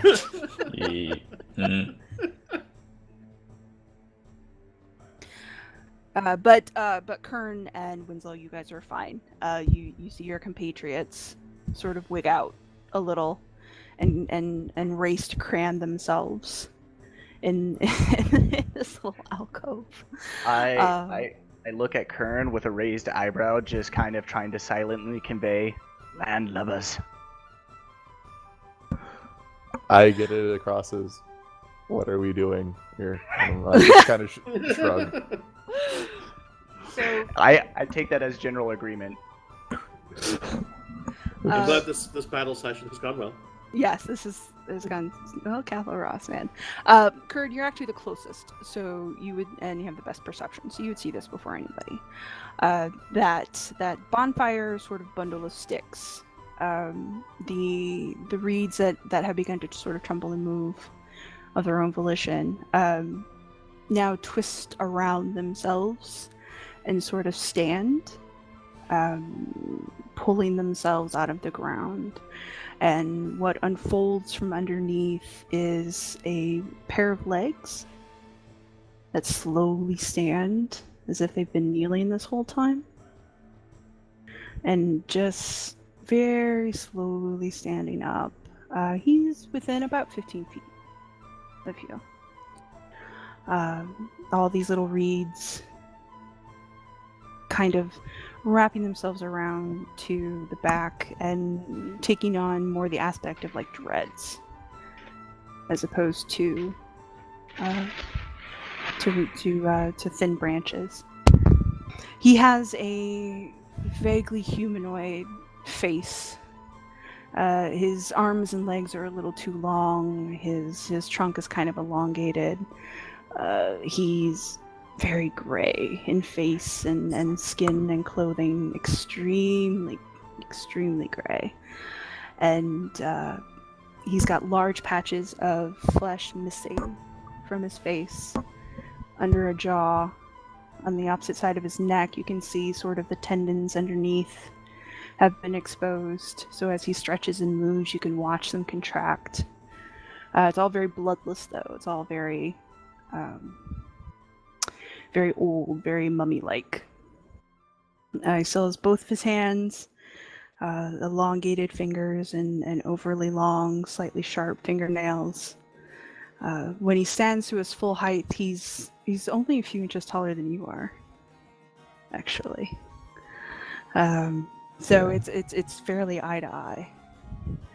And the look he gives you has some intelligence to it, as opposed to a lot of the arsenal you've seen from the Cathal Ross that are very clearly mindless undead, or at the very most consumed with malice.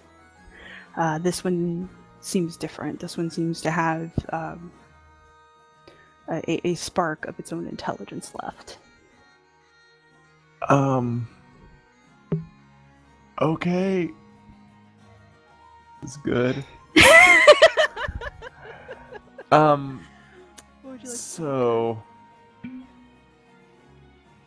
does he look like he'd be a challenge rating quarter or lower?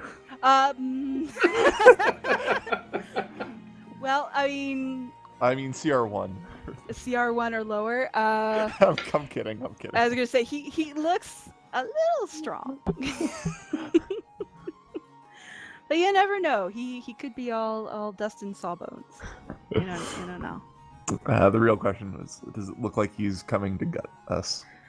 He, like I said, he has stood, and he's now standing directly in front of you, and is facing you specifically. He has, other than the actual standing and sort of the rearranging of himself, he hasn't made anything, any sort of aggressive moves towards you. He doesn't even seem to carry a weapon at all. His clothes are very simple, what you would associate with a farmer or a hunter. Very, very simplistic, if ragged and caked with sort of gray mud and dirt. But as far as you can see, he doesn't carry a weapon of any kind. He doesn't even have any boots. But he doesn't appear to be hostile, at least not towards you.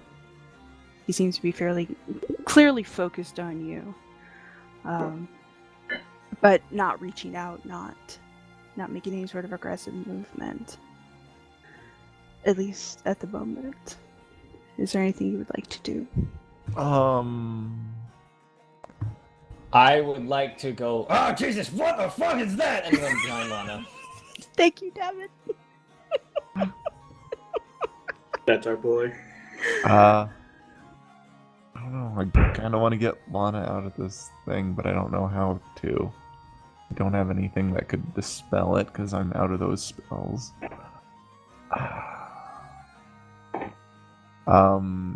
It didn't look like when we were beating on it that it caused like any significant damage. Not damage, no. You could see the ripple effect from the connection, but other than changing the color of the walls, it didn't seem to dent it or weaken it in any way. It all just sort of rippled itself back to where it was. Awesome. Cool. And I've got 2 people cowering. Mm-hmm. I've got 1 person out around me, and I got another person locked up. So, having to deal with this for... Yeah, he's just gonna... I guess... if worse comes to worse, he's gonna see what's happening. Okay. Because they're not aggressive right now. No. But if worse comes to worse, he's gonna prep his turn undead. Okay. Just like split second, if something like starts to go sideways, he's gonna do Good that. enough. Good enough. So the man, quote unquote, in the center of the room, opens his mouth to speak, and the voice that comes out is every bit as desiccated and dry as the rest of him appears to be. It almost sounds like gravel running on top of itself. But he looks you dead in the eye, and he asks if you lead this crew. I shrug. Yeah, not me. It's not me. It's him. Throw him under the bus a little? I'm scared. Shut up. Now the hidey hole that Mooshnik and Davynn have squirreled themselves into, unless you've dropped the spell, Mooshnik is now covered on one side by your walking screen of hedgethorn. That's like a 10-minute spell. I'm totally keeping that up. All right, just checking. That's a 3rd level spell. He's not wasting that. No, that's fine. Yeah, so now you've got cover on one side with this massive thorn bush that's just sort of stomping in place, waiting for its next command as it wraps around you. So, of course, now, Lana, you can very clearly see those 2 hiding behind the box, as well as Kern standing in front of it, and the large creature that has sprung into being.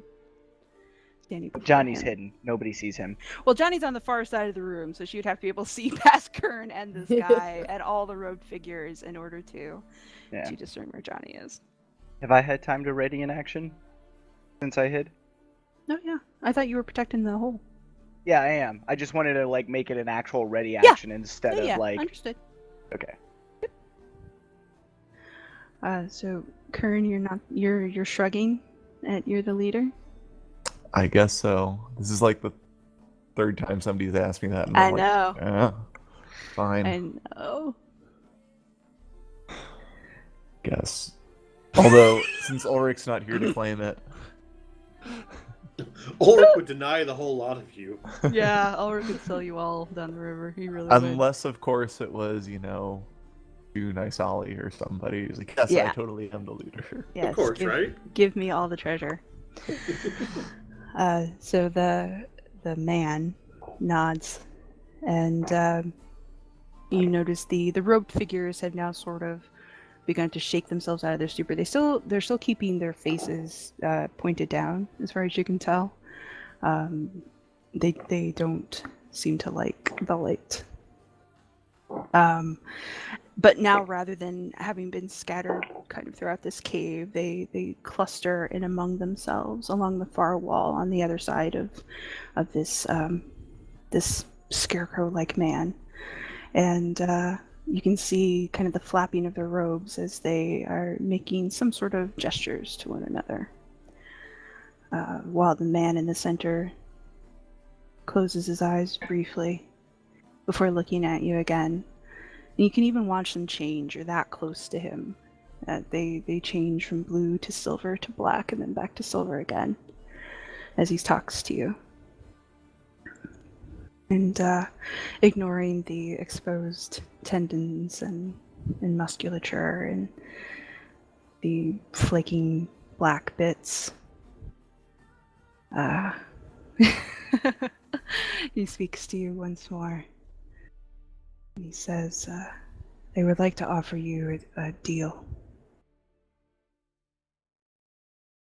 Interesting. I would not be opposed to listening to said deal. Would you and yours get into the box?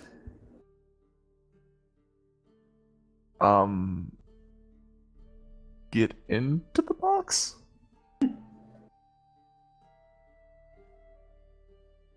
And he makes a very awkward gesture, like his elbow doesn't seem to bend normally, but he sort of gestures towards Sparky and the general daylight that has been introduced.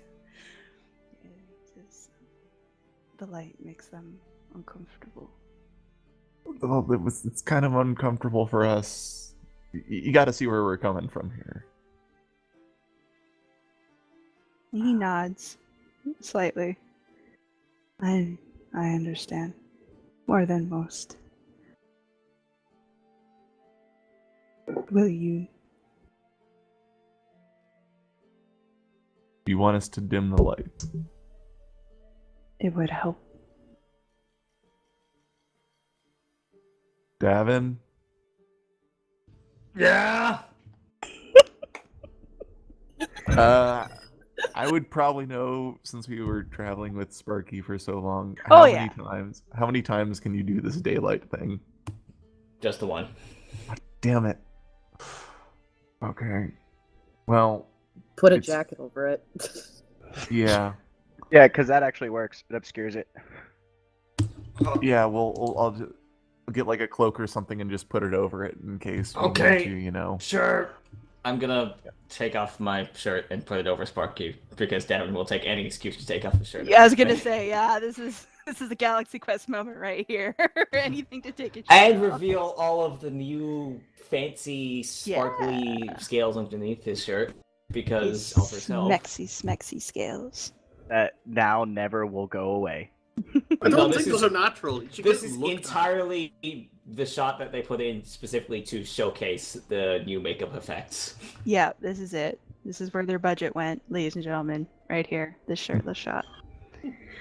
So Davynn casts his shirt upon Sparky, dimming the light within the cave, which unfortunately y'all killed the mushrooms, so now you have only light. Y'all. I'm a mushroom healer. That's Davynn. It's all on Davynn.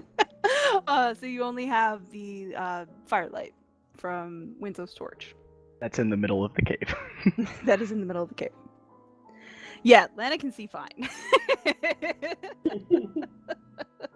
She has a front row seat to everything.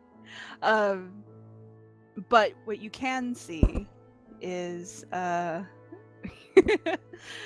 is a little bit of dim light since Sparky is so close, Kern, so you can still see okay.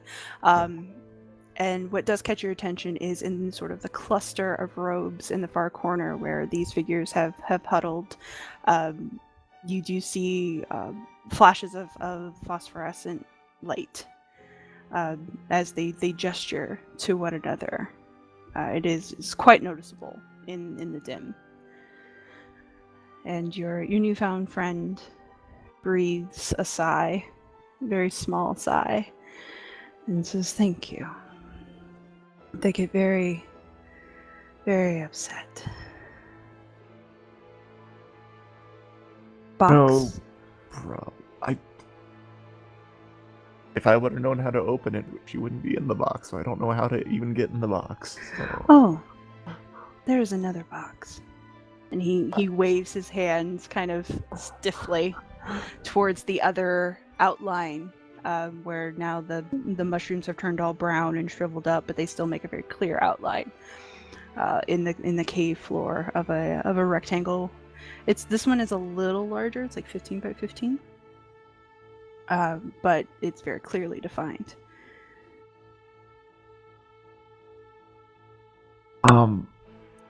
Yeah, you know how you said that the light made you guys uncomfortable? Like, being in cramped positions makes me uncomfortable. I mean, I'm a little bit claustrophobic even if I can see everything, and I just won't be in the right mind to, talk to you and give you the information that you need. He nods at you. He reaches out a hand, just down towards the ground, not towards you, but just down towards the ground. And the smoldering torch that has been casting light in the center of the cave zips into his hand. And with a fairly quick motion for a dude who looks like he's made out of sawdust, he tosses it with surprising strength down the hall, down the tunnel opening, now that the thorns are gone and protecting Mooshnik. Yeah. And as the fear effect fades from Mooshnik and Davynn, the light catches in Kern the glimpse of at least one beholder stalk and the very, very definite glint of the bottom of a halberd. Oh. Okay. Yeah.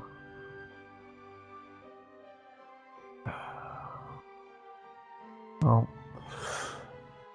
guess if you don't want us dead right now, you might need something from us, so... Davynn, Mooshnik, Johnny, I think it's probably a good idea if we listen to this nice man. You're not far off the mark, mate. In the box, they say. What's going to happen in the box? What is in the box? What's in the box? What is the box? We are. Could we just ask why we need to be in the box? Generally. I'm getting in. Why?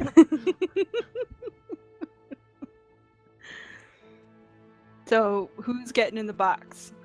I'm waiting outside the box because I have regained my ridiculous bravado.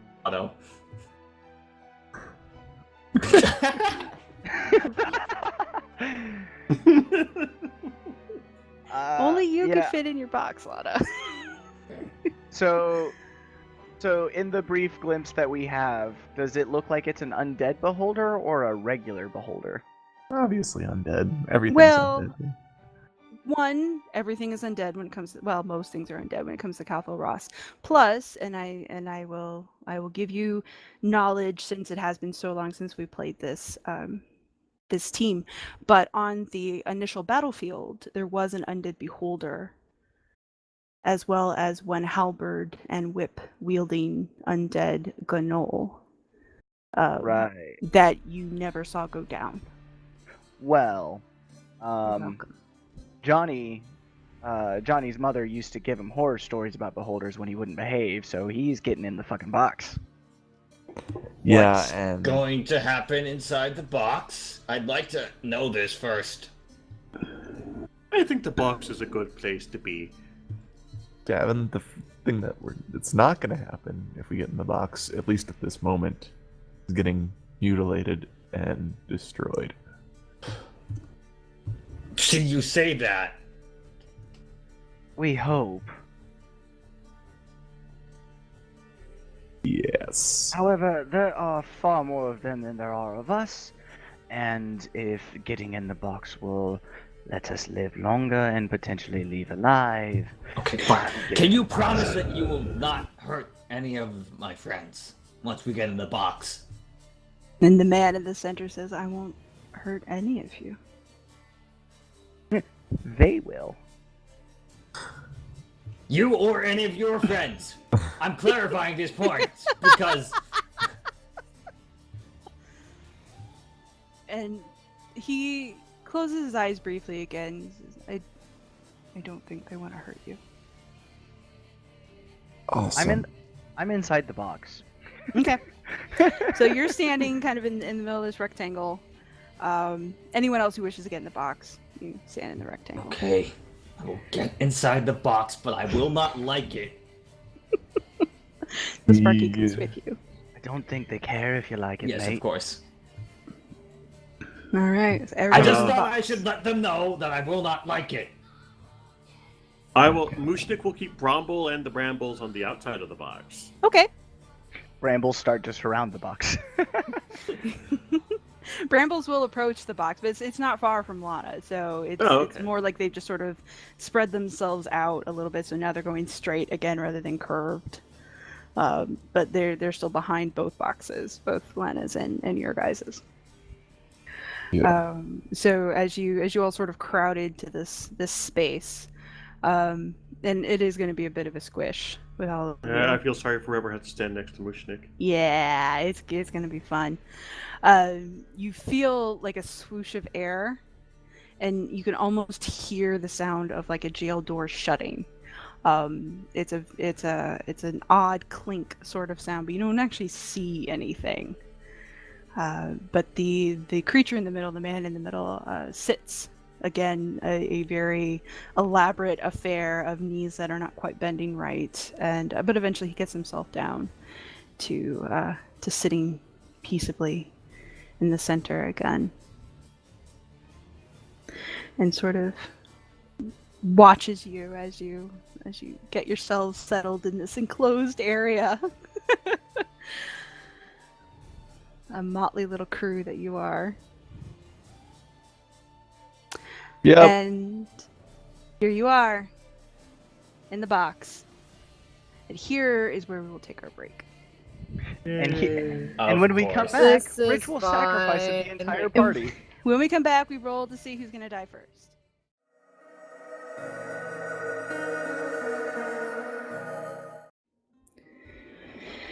Okay, so y'all are herded into your little box, while Lana has the spacious ladies' box all to herself, apparently.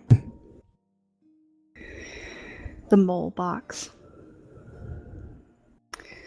And the man in the center of the room has settled himself back down and looks at both boxes. You guys are close enough together.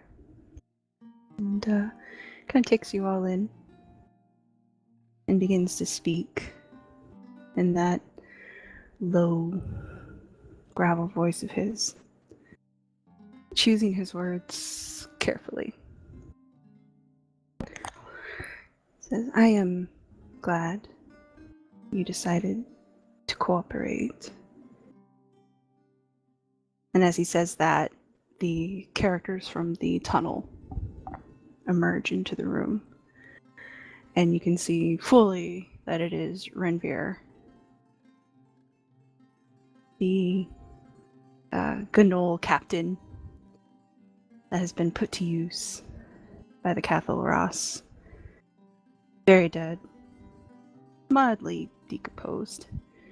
But still in her telltale captain's cape and armor, with a halberd and her whip at her side, followed closely behind by a very large and mildly rotted beholder. Eyelids currently closed other than the center one, floating almost peacefully behind her through this cave. Not like you gave us much choice, mate. I assure you, I have no say. It does make me happy that no one else will be hurt today. Now, your deal. Yes. They believe... I'm not sure how to translate it for you. They believe you can help them. And they're willing to trade not only your lives, but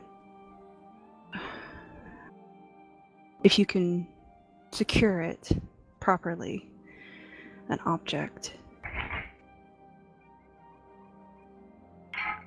Okay. You don't have to say yes. I know. I'm just showing I understand. It's more of a question. Yes, yeah. He nods slowly. And as he sort of gives this little speech, one of the robed figures from the back strides up to his side and begins again a very complicated set of gestures. Looks very much like sign language. In as much as it's less arcane in nature than it seems to be descriptive. And the man in the center watches the heavily tattooed hands carefully, nods, and turns back to look at you collectively. They believe their leader has gone mad. And he You don't say. Yeah, he kind of half smiles at your reaction. I just put a hand like up to Johnny and just like hold up one finger. Just don't antagonize quite yet. Yeah, he I mean, clearly, like, his facial expressions are somewhat limited, given that portions of his face are gone, but he clearly sees the humor in what he's saying. But he continues nonetheless. And before I continue, I should warn that they understand you perfectly. I kind of assumed that already. I always assume people can hear me. Good. Most of the time. Good. Paranoia keeps you alive. Especially here. They, as I said, they believe their leader is divorced from his senses. And of course, as he's talking, the robed figure off to one side is still continue to communicate with him through hand signals. He no longer is able to speak to his god, and they fear that he's no longer fit to lead them. And they believe you might be able to help them with this. How? I reckon they want us to stick him. Or do they want us to fix him? Is this person you're talking about, and I start describing Mr. Ponyta guy? The man in the center makes a series of gestures back to the robed figure. And then looks back at you and says, he is one of theirs. So, no. He is he's like them. Wait, who is one of theirs? Who is theirs right now? Their leader is like them. Mm. Oh, so he's somebody different. Just Not- would have loved to stick it to Ponyta guy. Ponyta. Your translator is clearly confused by references to Ponyta. Johnny is also confused. He He's has not mouthing played that Ponyta game to before. himself. Also, long story short, there was a guy, he had a pony, and then he ran off saying ta-ta, so we called him Ponyta. Seems like a Kern charming starts fellow. banging his head up against an invisible. Yeah, which again has an impact. So you just see this ripple effect of darkening blue and then clearing and darkening blue and clearing as Kern starts banging his head against the side of his cage. The interpreter looks up quizzically. How long does your alter self last anyway, Davynn? 1 hour. It might Okay. be fading at this point. Yeah, it'll probably fade here in the next little bit when it stops using me. Yeah, the translator continues. Says, no, their leader is one of their own, but they dare not hurt him. They believe you might be able to. Hurt him? Like I said, they want us to stick him. Yes. And again, the translator is clearly trying to translate something that's not meant to be translated. He seems to be struggling pretty heavily for words, and the gesturing robed individual off to his side is getting agitated, like visibly agitated, with his slow speech. He's sort of stuck in the middle of this, but he continues. They don't believe he's worthy to lead them any longer. He's unable to speak, but still he can't talk to their god any longer, but he still retains power that scares them. They would like to reintroduce him into the marrow of the clan while removing him from power. Well, if it gets me my life, I for one am happy to send this fellow to Davy Jones. Reintroduced to the marrow? Yeah. Yeah, that raises some questions for me, too. Haven't y'all heard stories about the Cathal Ross? I've heard plenty of stories about Cathal. Oh, hey. Hey! Yes, you can revert back now, Davynn. Now I'm cold. I'm gonna put my shirt back on. Maybe, wait, perhaps wait. not. We don't want to flash them. One way or another, they're getting flashed. From all stories I've heard, they eat their dead, so I reckon that's what that means. The translator puts up both hands very quickly, or relatively quickly for him. It's I wouldn't. That's not a term to use. They find it offensive. What? Just, Dead? like, Eat. turns his head Huh. like, cocked, like confused. Yeah, I know. Imagine Right. being the translator. Right. Well, I suppose that... Whatever. Look, so... Just so that I understand this. We send this fellow for a meeting with Davy Jones, and we get to walk away with our lives and our freedom. And an object you mentioned. Ah, yes. Treasure. That's always a excellent bargain as well. And the translator looks up briefly at the robed individual, who just gives a single nod of assent, and Translator reaches past his tattered shirt into what would normally be the inside of his ribcage, and removes a ball. You see the glow before you see the actual ball. And he holds it in his hand. And he shows it to both boxes. Is that what we were looking for? Is this what you're Does it look looking familiar? for? Yeah. This looks very familiar to you. I would like to stop, look at the ball, look back at Sparky, look at the ball, look at Sparky again, and say, I'll trade you for mine.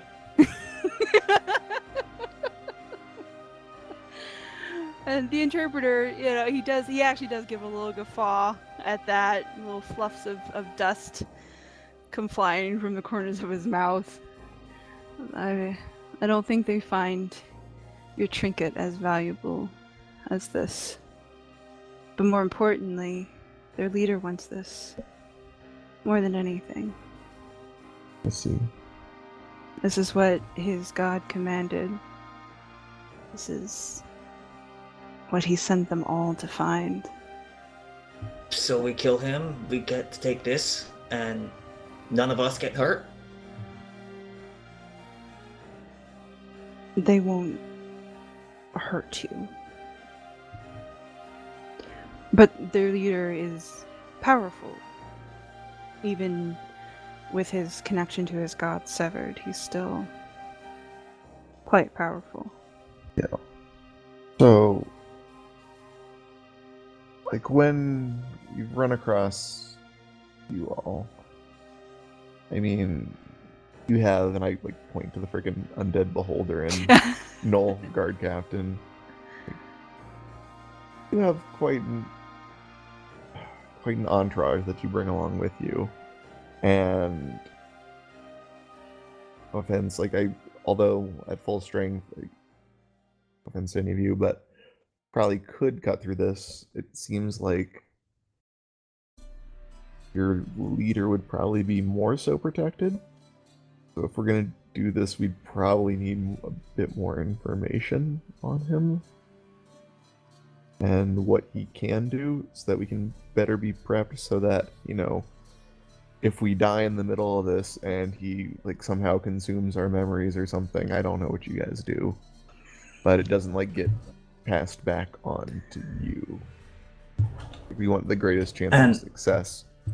What we really need is the rest of us, the rest of our group. Yeah, we probably need to meet up with them again too, so. Xylund, Lily, that other guy.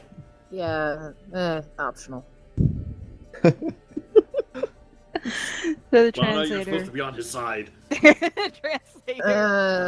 delivers that information, seeming more to comment than necessarily translate for the creature at his side, and addresses you as a crew again and says, they understand tactics. And this, and again he holds out the orb, this is the only thing that will get you close to their leader.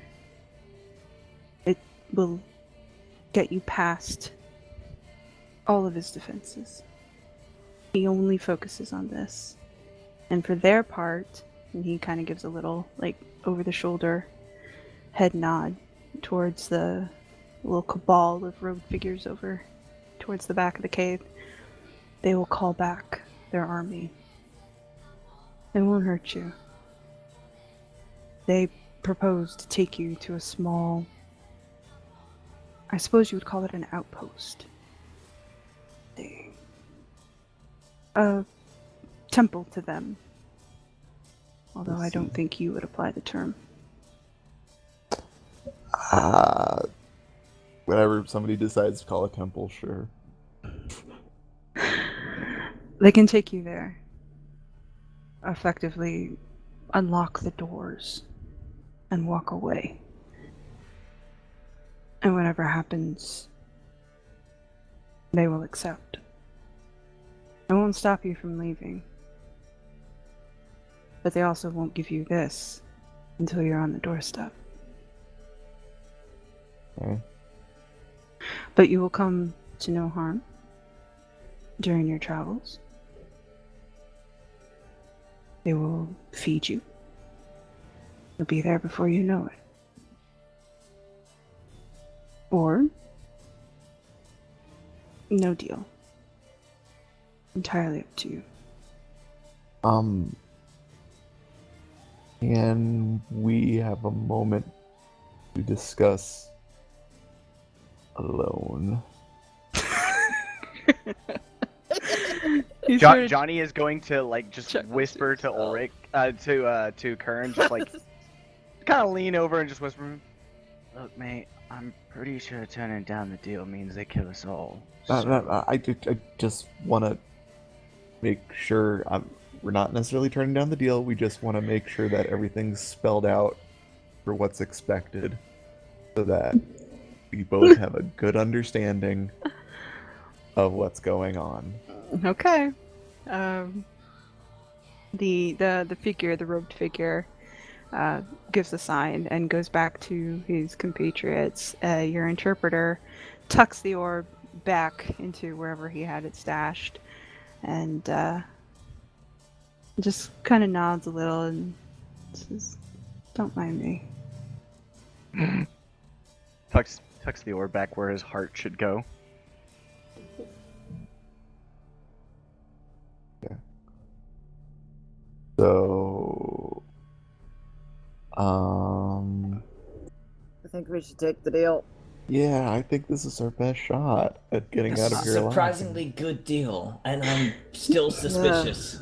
Yeah, that's what makes me Lana, suspicious. Just as a side note, you can hear and communicate clearly with them. Okay, good. Like the box doesn't stop sound at all. You can quite easily converse with the other group and vice versa. Right. Well, so I don't really see that we have an option here. Either we take the deal and, have our lives and potentially pretty orb, or we don't take the deal and they kill us. I'd rather take the deal. Yeah, well, plus, I don't think you two are too involved in this, so you guys can, this is kind of our responsibility. If things get too hairy, you guys can boogie out. And they said that they'd accept that. I believe so. I'm not going to. See, He might. I'm supposed to keep you all alive, and it's not worth my head if I come back without doing my best at that. Well, I guess it would have been nice to have Mooshnik along, but I guess he won't be coming along with us. What a shame.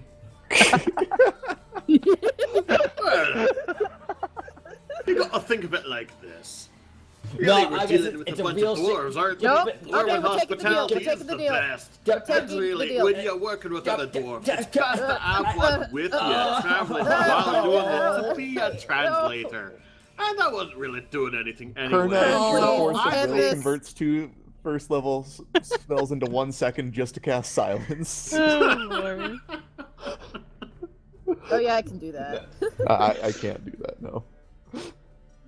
No, I'm just gonna sob a little bit as I realize that we're dealing with more Mooshnik.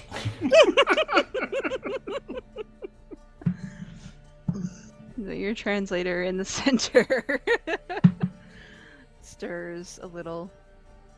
Have you decided then? Yes.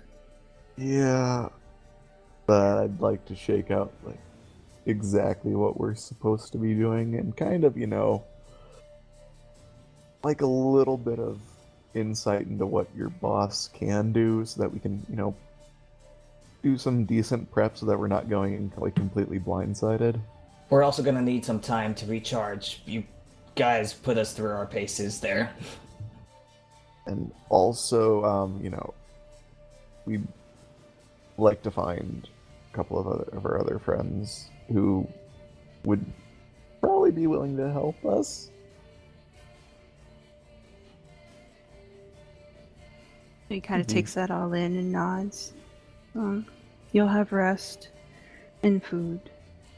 We have a ways to go. So that's fine.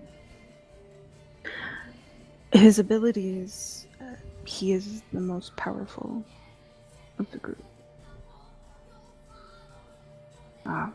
He commands all the rituals of this clan. He can command and create undead.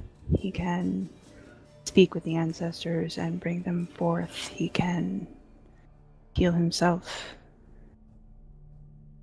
He can spread poison, disease, plague, shape the earth as if it were metal, and just as tough.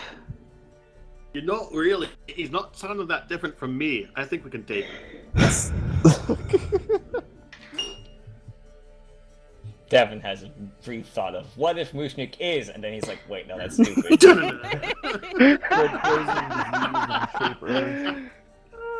Is it though? He's got an undead dwarf following him around as a companion, like the Cathal Ross. He can do all the things that the leader is supposed to do. He the leader spreads of the plague and Cathal Ross. disease. He works with He does. poisons. He can does. alter the earth and things. Yeah. Yeah. Johnny gives a considering look at Mooshnik, just wondering whether or not to just get it over with now. I'm feeling well loved. You're the one who Twinki. made all Ulric comparisons gets between yourself Ulric and gets the shit leader of because the of what he Cathal doesn't Ross. do. Mooshnik's getting shit because of what he can do. I think it's hilarious. Alright. Alright, so poison diseases, we need to take precautions against that. Yeah, Well- he commands all of. He is the pinnacle of this clan, so Can he He put people to commands all. sleep? of course he can put people to sleep. Sleep, So we need to paralysis. He commands all the rituals of the Cathal Ross. So looks like I need to prep freedom of movement next time. So you'll come. I mean, Yeah. it's not like we have any other choice, is it, mate? We have plenty of other choices, but we choose to help out of the goodness of our hearts. And I think, like I said, we should, in order to have the best chance of success at this, we should find our other friends. You keep mentioning friends. Friends. Friends. Hey, that's my thing. There are others, not these. And he gestures to both Lana in her own box and the rest of the ones in yours, Kern. Yes. They might not be thrilled to see you as well, so if you Yeah. plan on Right. retrieving them, please do so in a non-harmful manner. If you're Well- talking about Ulric, mate, I don't We think can he'll be wanting avoid to help dragging with them this. into this. I think that might be for the better. If what? I think it might be better if we don't drag them into this. Really? Yeah, it's my sister, you know? If you're talking about Ulric, I don't reckon he'll Ulric, be too keen do to what put you his want. neck on the line. We're dealing with a spellcaster. We could use someone like your sister. Yeah, but if he's going to kill us, I don't want her there. He's not gonna kill us. We're gonna kill him. I think that's the plan, eh? It's a good one. We can do it. Plan? It's a good plan. Look where our plans have got us already. Either Need way, friends they're all- who are willing to take care of us They're all and from give you what Lorehold. you want. Anyway. Yeah. They're totally in Lawhole. Yeah, totally. Yeah, it's fine. They're fine and happy and drinking at a bar Yep. Everybody's finding happy. all the research. How about this? How about tomorrow, after we rest, I find out what she's up to, if she's interested. I find out if Xylund is interested in this. Oh, we would have to Alright. leave now. Yes, I mean we leave, but like obviously we need some rest. Oh, we'll give you rest. Don't worry. Oh! As we all fall asleep, we wake up as zombies. But Zombie first- putty! And he kind of stands up. He does that unfolding of himself as he gets to his full height. It seems crowded. Yeah, it is. Just a wee Who's bit. touching my butt? Somebody That stop would be touching my me. butt. Oh God, why is it you? I can't help it. It's just a mushroom. It's got a mind of its own. Inappropriate. Uh, So as your translator makes a gesture, two of the row figures from this little cluster in the corner who's kind of been avoiding Sparky, as well as the bulk of you, come forth and draw in the soil of the ground a rectangular shape, about the same size as the other two. And the little blue phosphorescent mushrooms pop up almost automatically as they do so, leaving this little trail. And your translator looks and says, you can split yourselves. Tell me who would like to come out. I will. There's not a problem here. I would definitely prefer that, yes. So he waves, and as it's probably the furthest away from the center of the room you've seen him go, but he approaches the box with the four of you crammed into it, kind of slowly, seeming to drag one foot behind him. He goes, I'm going to let this down. For just a moment. At this point, And- Johnny has sheathed his rapier, Okay. just to make sure there's no jumpy people here. Oh, everyone here is extremely jumpy. Oh, Hey, oh. Yeah, that's what I meant. One more thing I might need if we're doing this. I think I left my sword on the battlefields.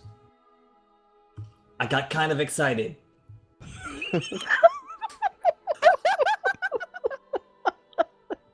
No, you see, boy, that's why you need to learn to control your emotions. No one lacks anyone who just gets all willy-nilly and excited over the smallest things. That's why Well, I you're was still busy being a single. dragon, and being a dragon is super Control awesome. it. If you don't think that being a dragon is super awesome, then you Please don't don't understand stop what this this. group is about. Translator looks down at you, Davynn, as he kind of spreads his arms out and puts side to side of this box. You left it on the field? Yeah. Cleaners will take it. What does it look like? I'll describe Will's sword. Okay. It is important because it's Will's sword, and I feel like after rejecting him, I have to at least be nice to him that way. Yeah, it would kind of suck if you just like, I got excited and I threw it away. Sorry. He nods. He goes, don't worry. They're thorough. So you guys kind of feel the inrush of air as these invisible walls that have been sort of, sandwiching you guys in a cluster drop away. The large man never really taking his eyes off the group of you, but generally giving a very mild gesture towards the outline where two of the row figures now stand, for Mooshnik and Winslow to wander over to. What? I'm starting to get a little nervous here. Mooshnik is fully confident they were all on the same side now, so he'll happily and friendly walk over to them. I will Okay. cautiously trail behind, hand twitching. So Winslow and Mooshnik, you guys walk into the center, and your translator stops before putting any walls back up. Briefly says, "You eat what?" Mostly mushrooms. Bread, meat, animal meat, specifically. Freshly dead animal meat. That has been cooked over a fire. That is important as well. With mushrooms. Possibly. I don't really eat that many mushrooms. Most of my things are potato-based. Well, that explain your problem. Oh, are you shit-talking potatoes right now? Because we do not have time to shit-talk potatoes. Potatoes are the best thing. As you two are arguing about potatoes, your translator, again, small gesture, and on each of the your guys' floors, so each individual box appearing on the floor, is a small, looks like kind of an earthenware bowl, and it looks almost like it is gliding just a little bit off the floor because it's sitting on top of your cage. But it has what looks like bits of bread and mushrooms and meat, cooked and cubed, kind of like stew meat. But that's all in there. And with a final twist of the wrist, the two open boxes snap shut, and you get that sort of intake of air and that momentary snap sound as metal you can't see comes together. So now everyone has a little more room, except for Lana, who's always kind of had her own suite. Yeah.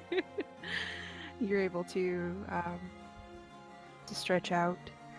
The translator goes back to his center location. You two, Mooshnik and Winslow, are lifted in your box, which is kind of a weird sensation because you're clearly sitting on something solid as you're being raised and moved around, but you can't actually see it. So it's sort of like a flying carpet, but there's no wind penetrating it. You're just sort of wandering through the air, in between these two robed figures that don't actually appear to be touching the box. And you all are kind of arranged in sort of a loose, like, train car lineup.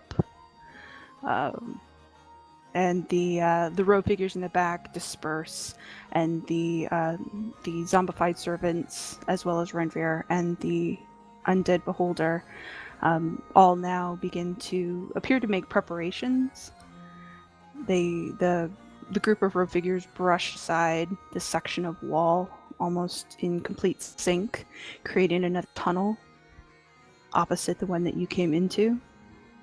And all you can see in the sort of the dim cast of the mushrooms that have newly popped up after the daylight spell is what looks like what it would look like if a worm went by really, really fast. You just see kind of the segments racing past this hole at fairly a good clip. You don't see the beginning and you don't see the end. It's just kind of worm train. I hate that image. Thank you. Screaming past this hole, and the tremor underneath the cavern floor grows and then dies away as you're left with your food. So you can kind of watch the shuffle back and forth of the preparations that these servants are making at the behest of apparently the ones in robes, who to this point have not made any noise at all. But the servants seem to move with direction. Even Renvir seems to be moving quickly and taking orders that only she can hear. as your translator just sits and watches you eat carefully.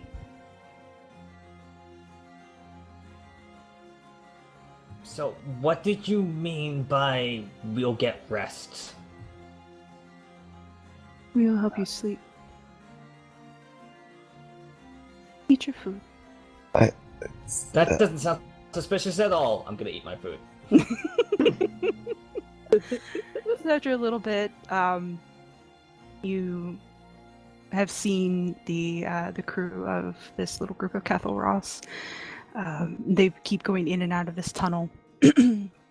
And finally, they start to come for you and move your boxes very slowly as the translator unfolds himself and drags himself slowly along this little caravan of invisible cages going into the tunnel. And as So, you all quick walk question. along. Yeah. Quick question, as we're traveling, now that we've made this deal and all, is there any particular reason why we, have to be in these invisible boxes?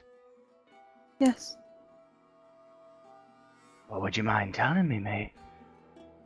And your translator puts a hand on top of your box. You, Mooshnik and Winslow are in the rear, and then Davynn and Kern are in the center, and then Lana is the first box, and she was closest to the tunnel. And he puts a hand, stretching out the fingers and you know the over elongated nails. He places one hand on top of your box, and you watch as Mooshnik and Winslow wink out. They fall asleep.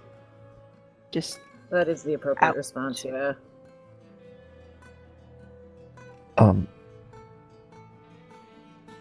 Wait, what was that? it's a Really long a- trip. I did. We could fall asleep by ourselves. I think we're good. He kind of smiles a little bit and don't be afraid. It'll be okay.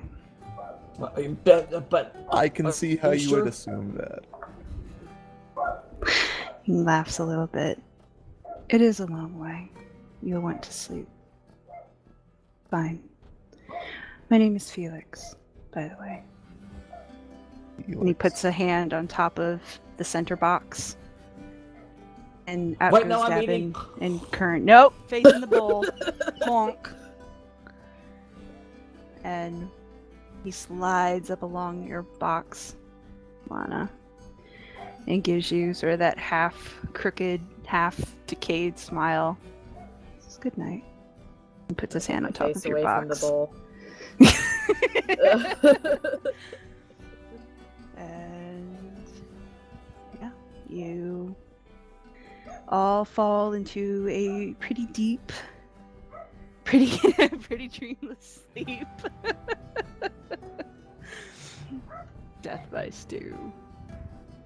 Yeah. So, Dawn says hi, apparently. yeah, I apologize. Dawn is Oh no, it's cute. apparently extremely upset by someone or something, or the strays next door, or air, or Totally whatever. a ghost. Yeah, probably a ghost. Okay, so you all are now sleeping the sleep of the encaged. Time passes clearly without sun or the benefit of consciousness. You're not sure how long. And when you come to this is definitely long rest-ish. I won't tell you exactly how long you've been traveling, but definitely enough to qualify for a long rest. Yeah, 5 years later. So when you slowly begin to come to, you are still in your boxes. You are unfortunately missing a box. Oh. Uh-oh. you sort of take in your surroundings, and I'm going to change up the music slightly here. The sound of screams. Yes. Somebody got ate. I mean, sorry. Ritualistically consumed to join the marrow of a cult. Okay. So, your... Yes. Unfortunately, Mooshnik and Winslow, the caboose of this train of terror, is not with you. It's not that you can see. You awake still in your cage. Food still in its bowl, whatever you had left, as it has dried upon Davynn's face. And you feel extremely groggy, but otherwise fine. You don't feel ill, you don't feel hungry or particularly thirsty. Looking around, you sort of get your bearings. The area you're in is very, very different from the tunnels that you've seen before. Those of you who were in the cave underneath the furball tree, the ones that you shoved Gale into, Yes. which he still hasn't forgotten and has nightmares about. You definitely get that feeling again. The walls have a weird bluish cast to them. They seem to be made of metal rather than stone. There is writing all over them. The floor itself looks to be somewhat flagstone, but massively so. And in between, rather than mortar or gravel, there seems to be some sort of metal joining to them, like stained glass. The room that you're in is decently large. It's about 20 by 20, and there's a very high ceiling to it that's being held up by columns. These columns have been mossed over. Even the sort of the archways at the highest point above you are just dripping with lichens and bits of phosphorescent moss, kind of the crepe of hanging moss. But you don't see anybody else. There's no Felix, there's no robes. It's just these two boxes plunked in the middle of this stone and metal room. There are two archways directly in front of you, but absolutely nothing but wall behind you. And no light other than the specks that the mosses are throwing off.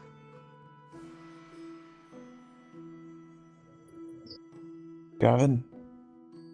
Lana? Yeah. Guys, Why does okay? Why does it smell like stew? Don't know. Davynn licks his face. Ooh. Where? Feel around. Where's make sure an artifact Johnny still in a and box. Mooshnik? I don't know. We were moving, and then now we're not. Where are we? I try to we still can't see the boxes, right? No, the boxes have always been invisible except when they've been touched. Yeah. So I reach out and try to touch Okay. the box one. So yeah, as you and Lana both sort of in sync, just reach out. You can feel that the wall is there, and you can see the color change the way it happened before, but this time you're actually able to get your fingertips through it. Ooh. That's nice. Quick, Davynn, do you have an orb in your pockets? Yeah. I think. No, Do I- no, the other one. Oh, I'll look for the other one.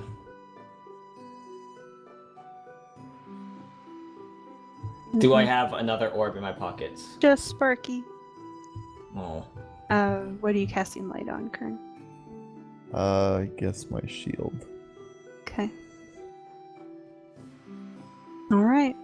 So with Kern's light, you can see some of the kind of the moss and some of the other plant life that is clinging to the various bits of stone and metalwork kind of shrink back a little bit. They don't seem to like the light either. But you can now see beyond this doorway, or these two doorways. They both lead to apparently the same room, a much larger open room with the same bluish tint to it. And further beyond, there even appears to be some sort of blue flame in the distance.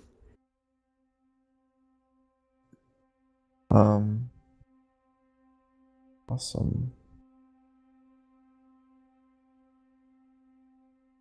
So now it looks more like the picture. Well, yeah, the blue light is definitely in this one. Can Which is we- a larger open space. I would like It's- to. Go ahead. Sorry. I would like to try to step out of the box, seeing as we can get fingertips through it. Okay. You are able to leave the box easily. It sort of colors around you, and you feel the resistance as you walk through it, but you're able to walk through it without any pain or resistance.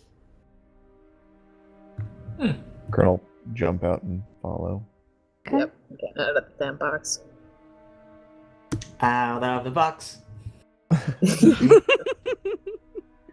All right, so all three of you are now out of the box. Kern gives Lana kind of like a half smile. It's like, well, Yeah. that rescue could have gone better. Well, Yeah. we're safe. I But we appreciate should probably the effort, find though. the others. We should probably find the other two though, because otherwise we're just gonna be stuck in an endless chain of rescues. Yeah. Now that we're out, can we see like if these boxes were dragged, or if like they had wheels on them or something? If there's any tracks that showed how the boxes got to where they were. Not really. The floor, even though it is they're these massive stone bits. You don't see any drag marks or like wheel ruts or anything that would give you an indication that it was dragged here. You don't really even see any footprints. But the Cathal Ross tend not to leave footprints. So Yeah. Do I have my sword on me? no. Well, looks like there's one way to go, so Yeah. Way? Well, there's Yes, two I ways guess. to go. they go to the same room. Yeah. I know. They Yeah, look like true. they go to the same room. Let's go that way. Wait, One I've way heard or this another. riddle before. And the answer Which is way? left. Erie is the guardian. She always tells the truth and she always lies. Yep. Left. Everyone go into the left doorway then? It's better to. Yep. Is there like any writing on there? that No, suggests- there's writing on the walls. Like all the walls of this chamber have writing on them.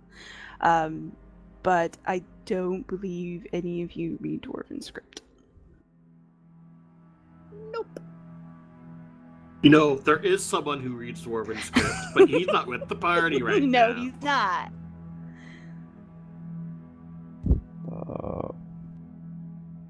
Yeah, I'm not gonna take that. There. Instead, Well, I grab guess this. Davynn, you speak Halfling, correct? Yes, I do. Okay, that I believe relies on Dwarven script. Okay. Excuse me. So you would recognize it as Dwarven as opposed to something else, but you wouldn't be able to decipher what it says simply to Gotcha. identify the nature of the language. I will convey this. Okay. So left hand side. Left hand rule. All right. All three We're of you all walk going through. together because it's better to be together than not. Yeah. Stick post. Okay. So this huddled crew with Kern's light shield. You guys walk through the left-hand archway into a very large, cannot see the rear wall, very large stone room. The first thing to catch your eye, just dully shining above and around you, there's a massive amount of metal in this room, hanging from the ceiling, hanging from the walls. These are large cages.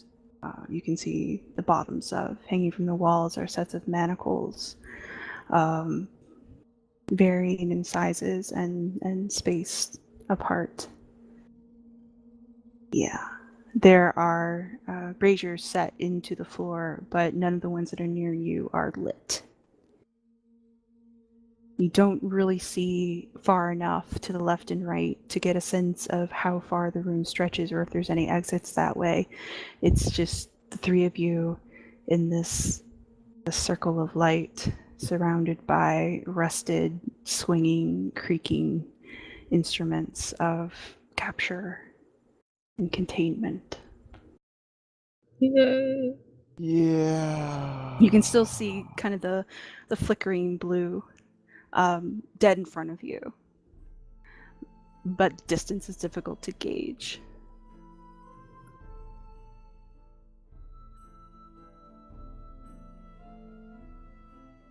Cool.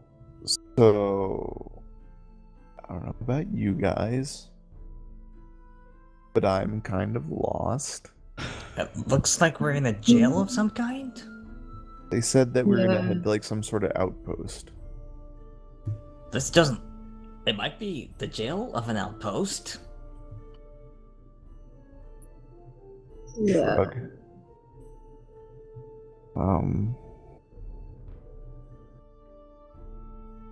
So we're down 2 people, and we're supposed to kill the most powerful Capital Ross person. Awesome. Yeah. And we don't everything's- even have the fucking- thing that was supposed to get us to the Cathal Ross person to begin with, the orb. Well, they said I that can drop a locate, but it'll cost us some spells. I wouldn't bother. They said that once we get on the doorstep, we'd have it. So I guess we gotta find the doorstep. Alright, let's keep going then. Keep pushing on. Left, right, or forward? Yes. Let's split up and search for clues, because that worked out so well the last few times. Why don't we have The like answer that is left. telepathic? We need that telepathic bond spell. Yeah. Or earrings. I don't. Let's go left again. Okay. So you kind of just clinging to the left-hand wall then? Yep. Yep. We're All right. we're making a maze solver. Just Okay. stick to the left-hand wall.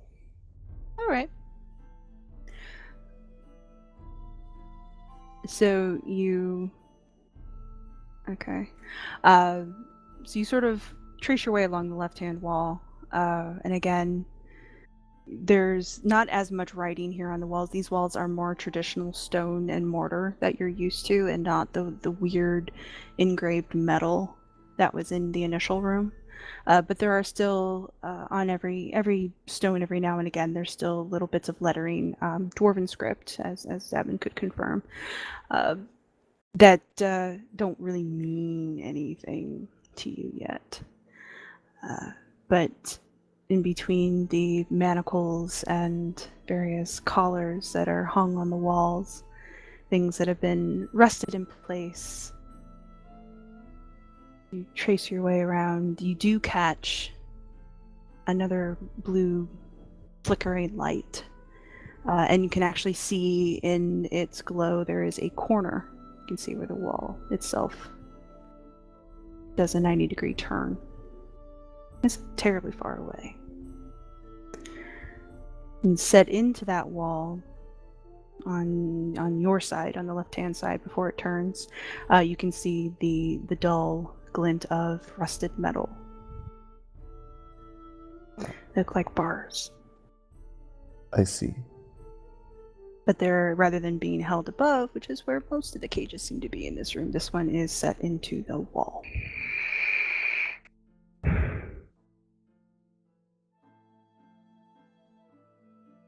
I see. Sorry, I'm back. So- Lost a second.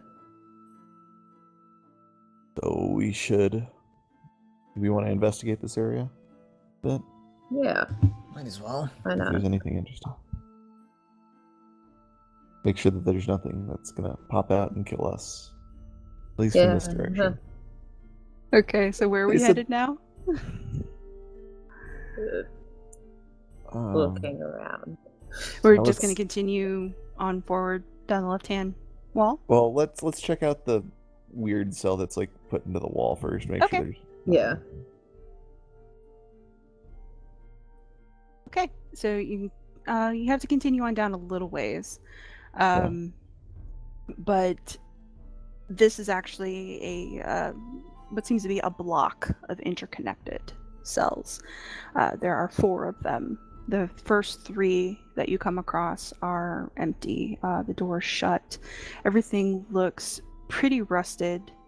The inside, there's no bed. There's no chamber pot. There's no evidence that anything living has been in there for a long time, other than the dark stains set into the stone floors.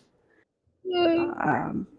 But in the final door, the one that is directly next to the blue flame, there is a curled up, slumped up figure, as well as a pile of stuff crammed into one corner. Again, no bed, no chamber pot, nothing other than this figure in one corner and a slightly glimmering pile of whatever in the opposite corner, both along the far wall. Hello,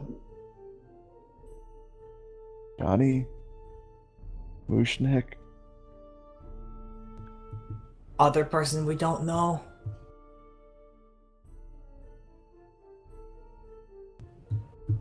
No response? Let's see. I shall roll. Hang on, I gotta check.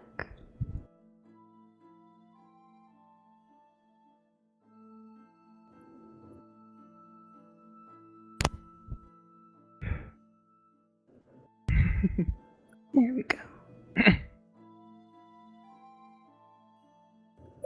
Okay. There is a slight. I was about to. I wonder who's gonna bring Lavrander solve into it. There is a slight shifting from the curled up form in the back. Whatever it is, it is moving.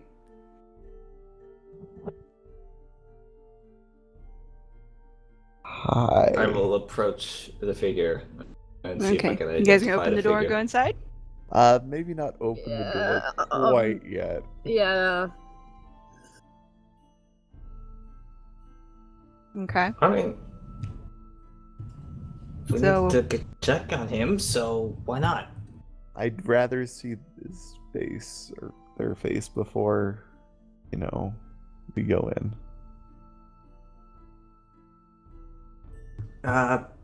Do we have light on, by the way? You Yes. have both the blue Yeah. flame and you have Kern's shield. Yeah. Okay, cool.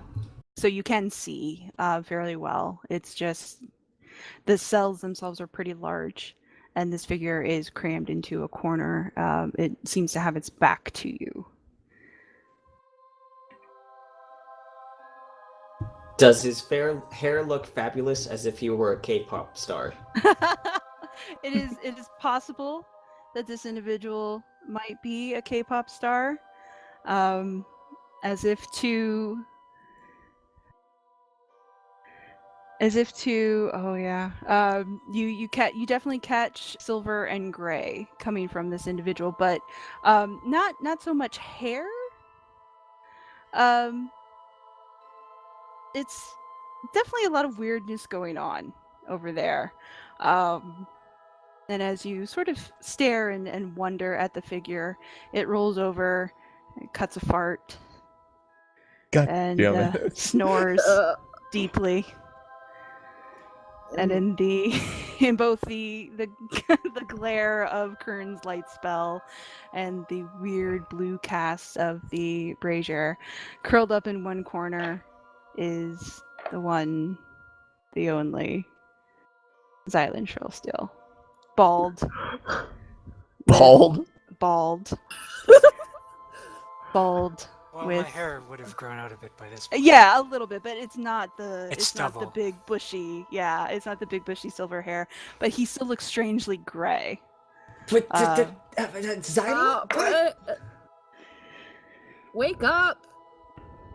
Hey! Boy. I'm gonna open the door. Door is unlocked. Fuck off. Xylund, it's me, Davynn! Xylund rolls over away from the door. Xylund, we're here to theoretically rescue you, I guess. Definitely not by accident. So I'll sit up and rub my eyes. All right. Now you don't have your armor on. You just have your sort of like your under tunic and regular breeches and boots. Is my armor in the room with me? It is the shiny pile off to the other side of the cell. So Okay, it's- that's priority 1. As soon as I Okay. see my armor, start putting it back on. okay. Hi, how you been? It's, been a little while. We did a split up adventure kind of thing that continued the book reports from before. Did you meet a dragon? Yes, Yes. Oh, well, we met the same dragon.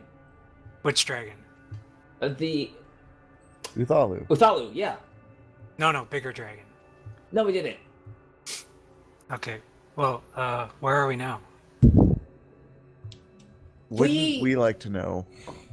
Yeah, we don't know. Watch out for dragons. Great. I'll do that. Gotcha. Speaking of dragons, we have a lead on the orb. Oh, really? And Yeah, kind of a hypothetically, we funny should be getting story. it decently soon. Soon. It's actually made from a dragon's heart. Oh, okay. That's Um, neat. And the dragon whose heart it was made from is still alive. And we killed her Ooh. kid. And she's pissed. That's a lot of information. Yeah. Yeah. Well, Wait, the how good did you news find that is- out? Wait, never mind. That's Investigation. not important. Well, the good news is we have Hey. something else to focus on right now. I have a key in my pocket. Did you put this here? Who put this key in my pocket? I didn't put We- the key we- in your pocket. Just found you like 2 minutes ago. Well, I didn't put this key in my pocket. We didn't either. Key knows. So somebody else put it in your pocket. Not the worst thing to find. Oh, in your where's pockets. Gale? He's with Thalu, the dragon. Oh, so we must have just missed Oh. you guys, or you must have just missed us. Yeah, I've came after you guys. I was coming to rescue you. From what? Dragons. Pay Oh. attention, Davynn. Jesus. Well, we didn't run into any dragons, so we didn't need rescuing from dragons. We could have used some rescuing from anything else that we've run into thus far, but Oh, they're a By Castle the Ross. way- Watch This out for estimate. Castle Ross. Yeah, Thanks. that's another thing. We kind of made an agreement with the Cathal Ross since they have the Dragon Stone. What kind of agreement? We agreed they would kill their leader for them. Well, why do they want that? we don't know. Because he no longer is in contact with their god, and they think he's going crazy, and they're like, it's time for a coup, so we don't want to do it, so you guys should. But that's at least what they told us. Long story short, though, we are getting the Dragon Orb for killing the Cathal Ross leader, which sounds like a pretty good deal to me. Except Well- the Castle Ross want us to do it. Yeah, I'm confused about that too. So the thing is, they said that they would give it to us when we got to the outpost where their leader is. If I remember correctly, that's what they said, right? Yeah. So they were transporting us away, and we stopped around here, which means I assume that the outpost is pretty close. Do you know why you're in the cell right now? Well, I was exploring Cathal Ross tunnels and a worm pooped on me, and then a dwarf put me to sleep. Yeah, they do that. Sounds about right. They do that. And now I woke up here. You know, we need more elves in our groups again. Oh, I rummaged through my Yeah. stack of stuff and I pull out some goggles, these sort of owl-themed goggles with black lenses, and put them on. I can see in the dark now. Oh, that looks so awesome on you. I know, Have you right? come up with like a secret identity or something like that? Because they could totally work as a secret identity mask. Wow, so Speaking which of would be my looking- secret identity? Owl The person the or owl, Xylund? or like the night watch or something. Okay. Yeah. We should probably explore a bit more. Yeah, I'm all the way down here. Bye. Yeah, a lot of left. I'm just not sure which would be the hero persona and which would be the identity that I lived by during the day. Well, Yeah. Xylund is your identity that you live by during the day, and then your hero persona could be either a hero or an anti-hero, because it is There's an some owl stuff mask. down here, you know. But I'm already pretty heroic. I mean, as Xylund. That's true, but like Jack Dangerous is his actual name, but he still uses it, even if he is Kern, come heroic on, in his daytime. please. I'm already sitting out there with you. All right, I'll finish strapping on my armor and follow. All them. right. Okay. So, you have all your gear, Silent, as far as Okay. you can tell. And that goes for everybody, other than, of course, Davynn. Your sword is still MIA. But your weapons, your armor, all of your equipment that you had going down into the tunnels, you still maintain. So, are you just going to just go down the perpendicular wall now? Just go straight, or are you going to wander back? Continue Towards your left-hand roll. Starting point. Okay, just following the left-hand wall. All right.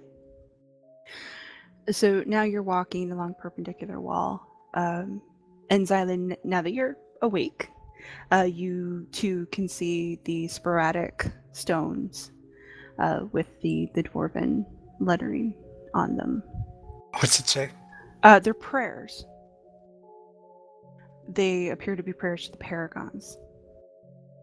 Hmm. Some of them you know. Some of them are the original herd, and they're called as Firefather. Right. Some of them you're not familiar with. So do these seem like normal sort of religious dwarf prayers, or weird? Some of them do, like the ones for the original herd and the ones for the kind of the accepted paragons, the ones that you recognize, seem to be standard stuff. These are things you've heard on the battlefield. These are things that you've seen in services, and they seem pretty tame and standard issue stuff.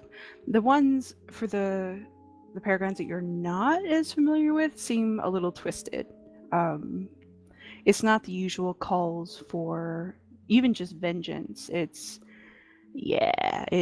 about consummation of deals, and it's about you do see the phrase returning to the marrow a lot in some of these, having that process be blessed, or having that process be brought forth by paragons. So yeah, So these It's not good. I'll say to the others, these prayers are a little bit sketchy. Talk about returning to the marrow. Yeah, that's what they want to do. That's what they want leader to do. The leader It's the exact we're gonna phrasing kill? that they used. Yes. Yes, so that's They want him to return to the marrow. yeah. Yeah. Also, let me just say it was incredibly nice to be working with you again, especially how fast you went on board with returning the leader to the marrow and killing him. I'm still waking up. I'll get back to me in like an hour or so, and we'll see how I feel about all this. So this mystery key. Did you find any mystery locks? No, you're literally the first thing we ran into down here. Hmm. I don't Okay. suppose you tried it on the cell door or something. Well, I just woke up.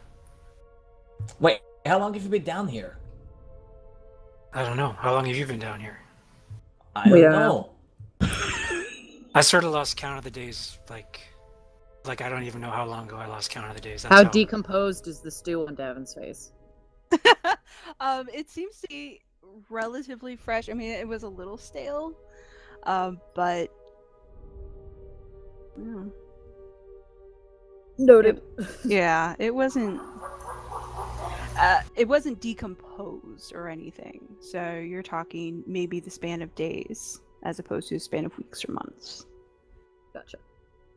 Okay. Awesome. Have we gone far from my cell door? Well, you guys are walking along this wall, so it depends on how fast you want to go. I assume since you're talking and bickering and you're not going terribly fast. I'm gonna just say be right back and jog back to my cell door and try this key in the lock. In your cell lock? Yeah. It works. It fits perfectly. Oh. It will lock and unlock your cell door. Okay, I close it and lock it back up. Okay. And take the key. Mystery solved. Yeah, mystery solved. Jog back. Okay. Clang, Like clang, the clang, skeleton clang, clang. key. Yeah, exactly. As the clangs that's it. echo through Well, this room. that raises questions of why you would be put in here with your key, but okay. They obviously realized that no cage can contain me anyway, so they just decided that rather than have me bust down the door, they just give me the key. They saw it. I did with the last cage I was put into, probably, or they heard about it. Sure. So you guys continue down this wall, taking note of the prayers and getting reacclimated. For your part, Xylund, you too feel very refreshed. Like you don't feel groggy. You don't feel like you would necessarily after you've been drugged or drinking heavy, which is fairly normal for you anyway. But but you feel okay. Go ahead. Do I still have my blood moss that I resupplied with? You have everything. Yeah, Okay. Nothing was taken from your body at all. Well, I will light up. I don't have to be in Oh my mental God. shape anymore because I have others to be in tip-top mental shape.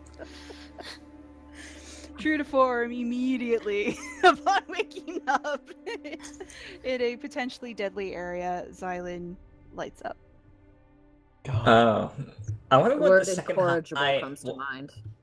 I wonder what the second-hand high hangover we got from not being around Xylund was like, and whether or not we actually noticed it. I'll How offer the weird pipe it around. is. Yeah. No, thank you. No. Xylund, why? I've been I'm good, responsible for a thanks. long goddamn time. I need to unwind.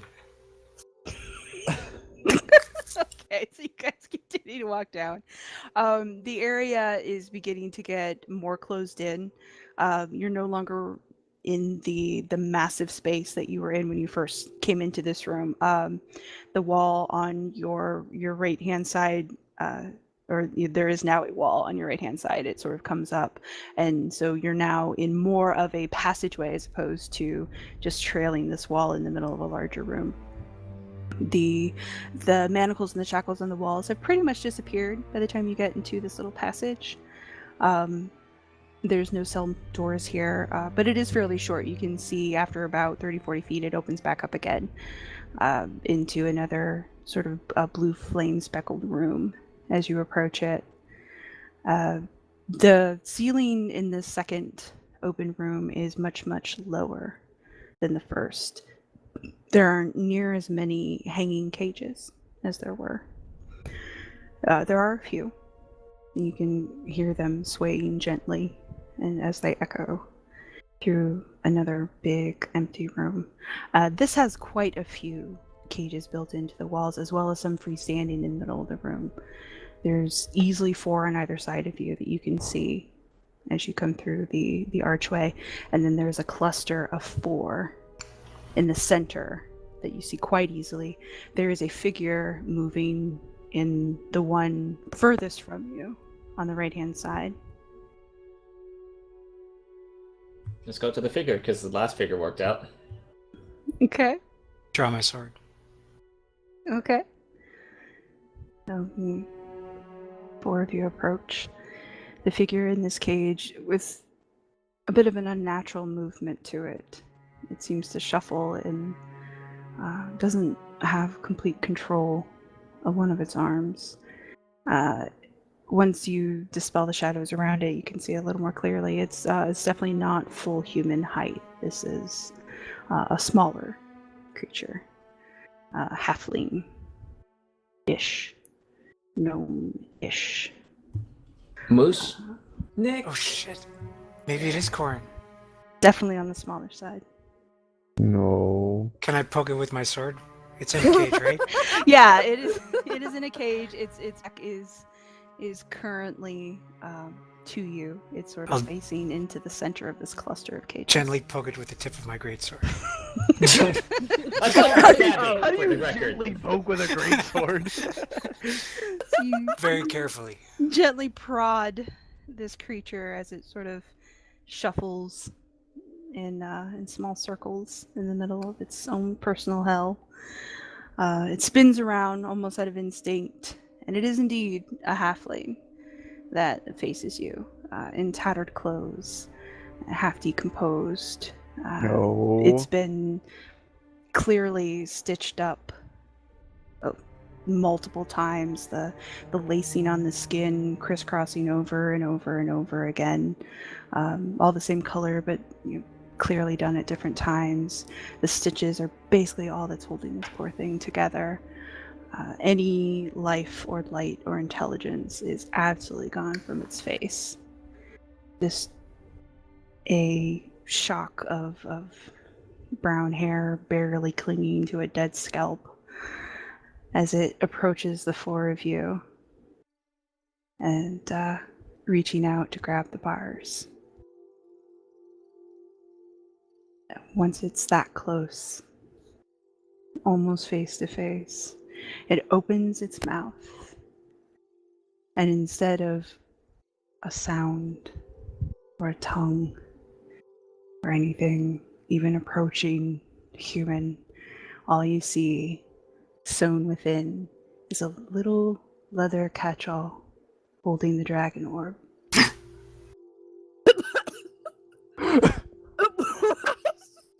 Is it Corin? No. It is not cool. Okay, Jesus! Damn! The important question. That was masterful, Eerie, and I Yeah. love it. Well played. I love love it. you guys so much. I love it. Fiend. Terrible, Eerie. You're terrible. You were amazing, Yuri. That was the best. You know what? I'm taking this orb. It did the exact same thing because I think all of us in character were also like, but is it Corin? But is it Yeah. Corin? Until we saw his face. The bars are too close together for you to remove the orb through them. You will have to get in there. I'll open the door with my key. All right. Wait, What? shouldn't we just put this thing out of its misery first, in case it attacks us or something? I'm in favor. Well, I mean, I guess as long as we don't break the dragon orb in the process. Yeah. It's a powerful magical object. That's fine, right? Yeah. Davynn, do you want a sword? Until we I wouldn't find mind a yours? sword. Yeah, here, take mine. What kind of sword? It's a rapier. Oh, cool. That's better than my normal sword. What if it can talk though once we take this orb out of its mouth? It's undead. I doubt it. Racist? Oh. Yes, yeah. He is a cleric. You are a paladin. Yeah, I know. A very tolerant, open-minded paladin though. That's true. Let's call it differently living, guys. It is, yes. It is alternatively living. Alright, If let's it's get possible. that orb and stab Yeah. this thing. I would like to just hold out my hand and repeatedly firebolt this thing until it stops moving. Okay. Oh, It's a point blank shot, and it doesn't give you any resistance. It actually goes down pretty quickly. It just sort of crumples in on itself and falls back with its head towards the center of the cage that it's in, cell that it's in. Awesome. Let's get this thing. So now we don't have to kill this Cathal Ross dude, correct? Well, we still need to get out of here one way or another. Yeah. And they said that this will draw his attention to us. What if their leader's the dragon? That would fucking suck. I don't think so. They said that it... Remember that ponytail Yeah, guy? somebody who looked like them. So unless the dragon looked like a undead dwarf somehow, then I don't think it was. Okay. Okay. So you use your skeleton key, Xylund? Yeah. It does let you into the cage easily. You're able to cut the dragon orb out of its sort of like leather nest inside this creature's skull as it twitches its last little bits of unlife. Stomp its face in. You stomp its face in? Yeah, if it's gonna Okay. start twitching. Twitch. All right. If it's gonna twitch at him. Yeah. So you stomp its face in. As you turn to walk away, you hear a crumple. Like you have toilet paper stuck to the bottom of your boot. Mm-hmm. Oh.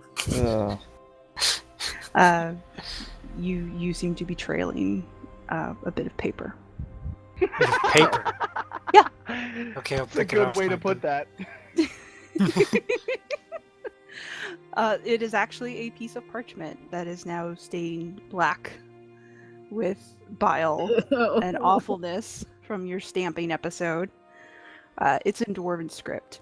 Why don't you guys stop me before I do stuff like that? Because you just say you do it. And all it says is exchange of sacrifices had to be made. What? Okay. Well, let's just take care of this. I don't think we're gonna understand anything that the Catherine Ross do.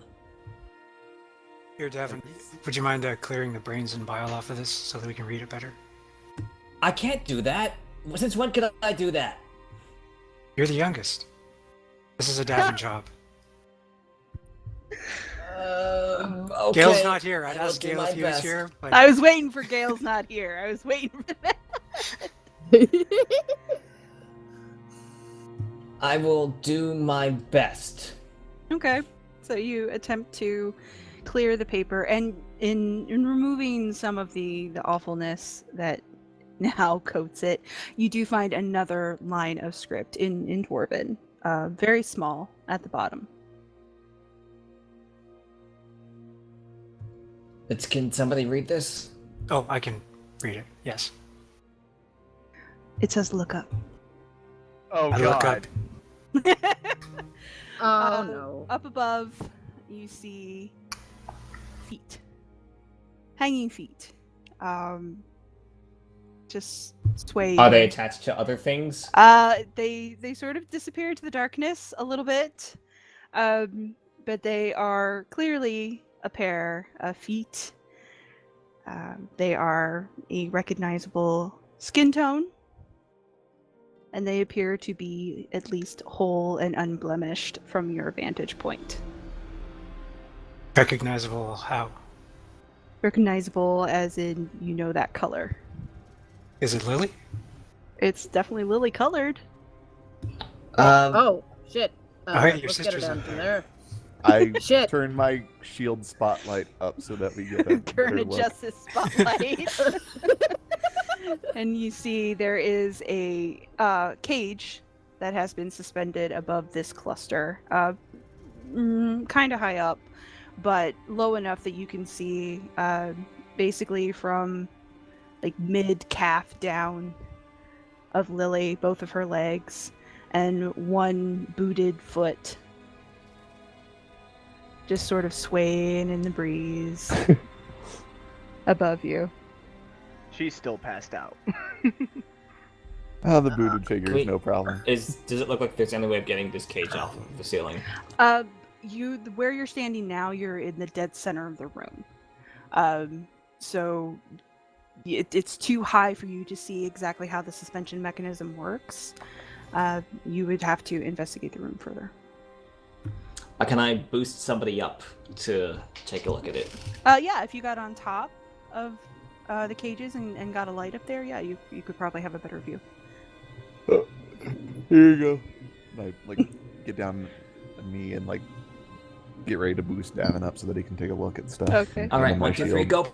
Right. Not gonna lie, Erie, just real quick interjection. I thought this had turned into a session of the Killing Floor or some shit. You guys aren't out of here yet. Well, still, the DM. No, Yeah. what I'm saying is dying, it could dying in combat is one thing, but I thought for a second that they just found her just hanging from the rafters, and I was like, oh shit. You haven't gotten We haven't out down yet. yet. Anyway, so I'm looking around for levers and mechanisms. Okay. And I'm investigating the cage. Davynn is up. Davynn is checking out. Xylund and Lana, if you want to roll an investigation to see if what you can find that's acceptable. Davynn, from your vantage point, you can definitely make out that there are 2 figures in there, as well as there's what appears to be your sword in the same cage with them. I'm gonna Can I reach the cage, airless, by the way? so that I get the halo. Okay, you're using airless. What did you say, Davynn? Ooh. Can I reach the cage? You can reach Lily's foot, but you can't actually reach the cage. I will jump up and tap the foot Lily! Lily! Lily! Just grab her feet and pull her through. Which would actually work. I mean, hitting Lily's foot will wake Lily up. As far as the investigation goes, yeah, Lana, you're exploring, but this is a really creeptastic area. There's a lot of, as you sort of get a grander scope of the room, unlike the first room, which was fairly empty, as far as you could tell, this one, there's a lot of not just cages and areas of holding, but a lot of the torture implements are in here as well. Oh, yay. So, yeah. I'm gonna take myself a new sharp then, because I just gave Davynn mine. Yes, And then- they're all fairly rusted, but you can definitely find something that is serviceable. like a regular sword, but with a tetanus bonus. Pretty much, yeah. A little brittle too, so there's a chance that it'll break. But yeah, you're definitely getting an eyeful of what the Cathal Ross is capable of. And there are definitely remnants of people and other creatures in some of these cages. Half bodies and dismembered arms, and yeah. Xylund, for your part, you are able to look past the grossness. I'm sure the blood moss helps with that. And you find a wall of mechanisms that all appear to have chains leading up to the ceiling. They seem to be releases. You're not sure which one is attached to the specific cage that Lily and Ulric are in, but they are there. I'll shout heads up and release a chain. Okay. Why don't you guys stop me when I do stuff like this? Wait, I'm underneath this cage, aren't I? Yes, both Yeah, you and I you are. Oh, boy. There are lots of cages, though. It might not be the same cage. So as Xylund Really? hits Is a it? switch, you guys hear the crash of metal off to the left in the darkness. It just booms through the room. Take 2. And Next chain. splinter of bone. Lily, No, wait, Xylund, please! Lily, you are slowly waking up to the sound of metal upon metal. Xylund screaming, "Take 2!" Lana frantically trying to stop him, and Kern and Davynn going, "No!" The first thing Lily does upon waking up is just kind of hunch over and curl up in pain, because she's been really badly beaten up the last few days. You're actually better. I mean, your wounds have been treated. Your wounds have been treated, and you feel rested. So, I'm better. But still, city girl. No, I mean actually, you have bandages, and it looks like you've received actual medical treatment. Yeah.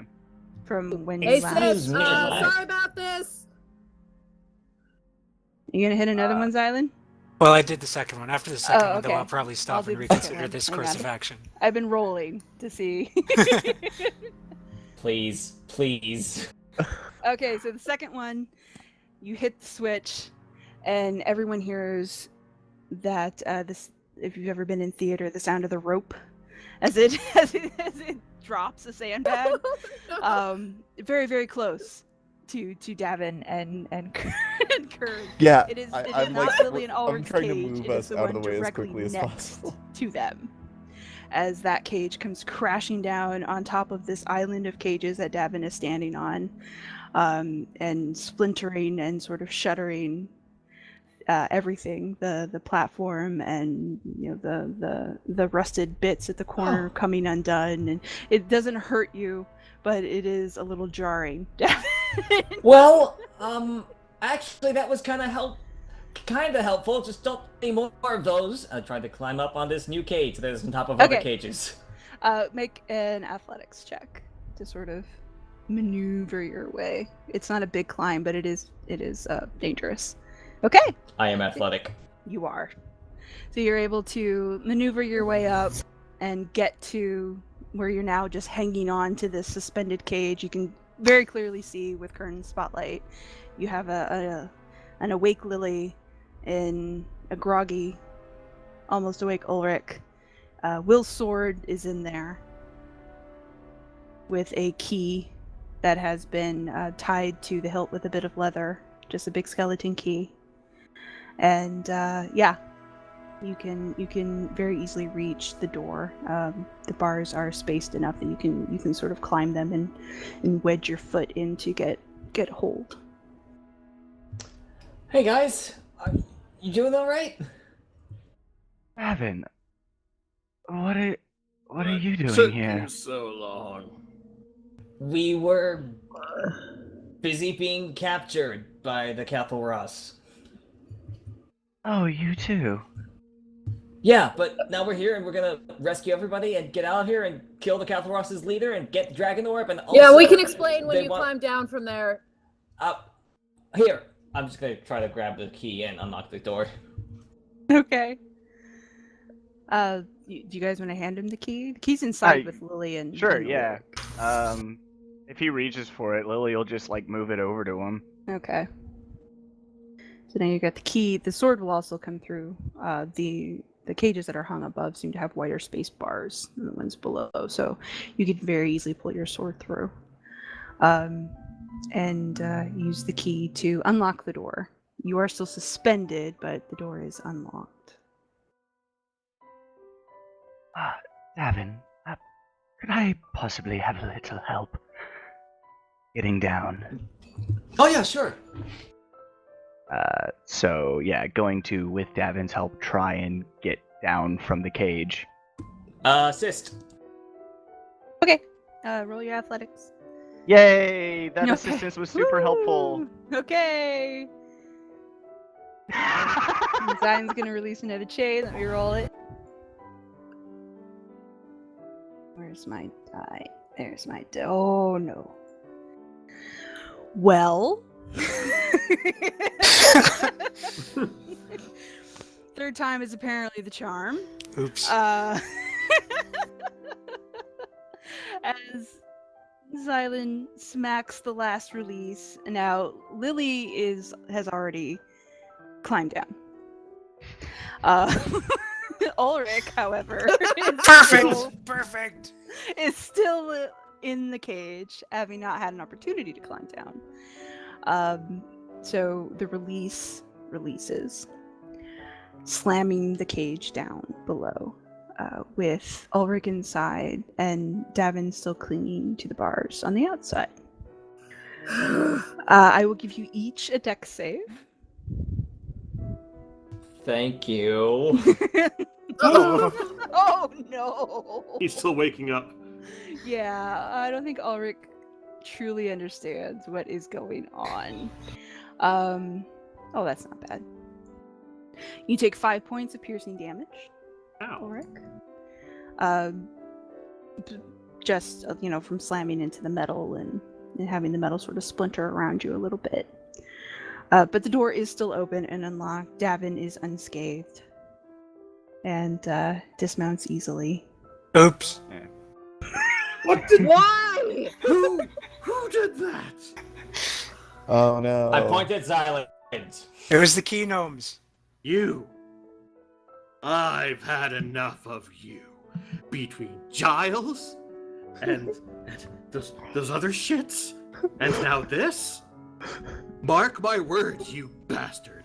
I'll be the one to slide that dagger between your ribs. I and will as hug you're Ulric. spitting blood, I'll be Ulric. laughing in Yeah, your... Ulric, I you will can- hug you can just- Ulric. We can just leave you Ulric. locked up in here if you want. I'm wearing armor Do you want- too. I mean, come on. Do you man. want the good news? I'm with these assholes again. There is no good news. All right. No, it Davynn, was let a me joke. see the key. We're I'm gonna gonna go lock kill him some back up Cathal in Ross here. now. We've been killing Castle Ross, or have you forgotten, really? Oh no, it's the big one now. Oh, that makes it so much better. All right. Yeah, I know, right? So let's stop bickering about other things. Yeah, now, Ulric but needs now a that Lily's timeout. out of the cage and you can get a proper look at her, you can see her brand new clothes are torn, like just ripped and shredded, and she's kind of holding a hand to her ribs and everything. She looks pretty badass, honestly. Yeah, she's got bandages everywhere. That's not a lie. Well, Xylund, good to see you. You're looking better it's than not. I am.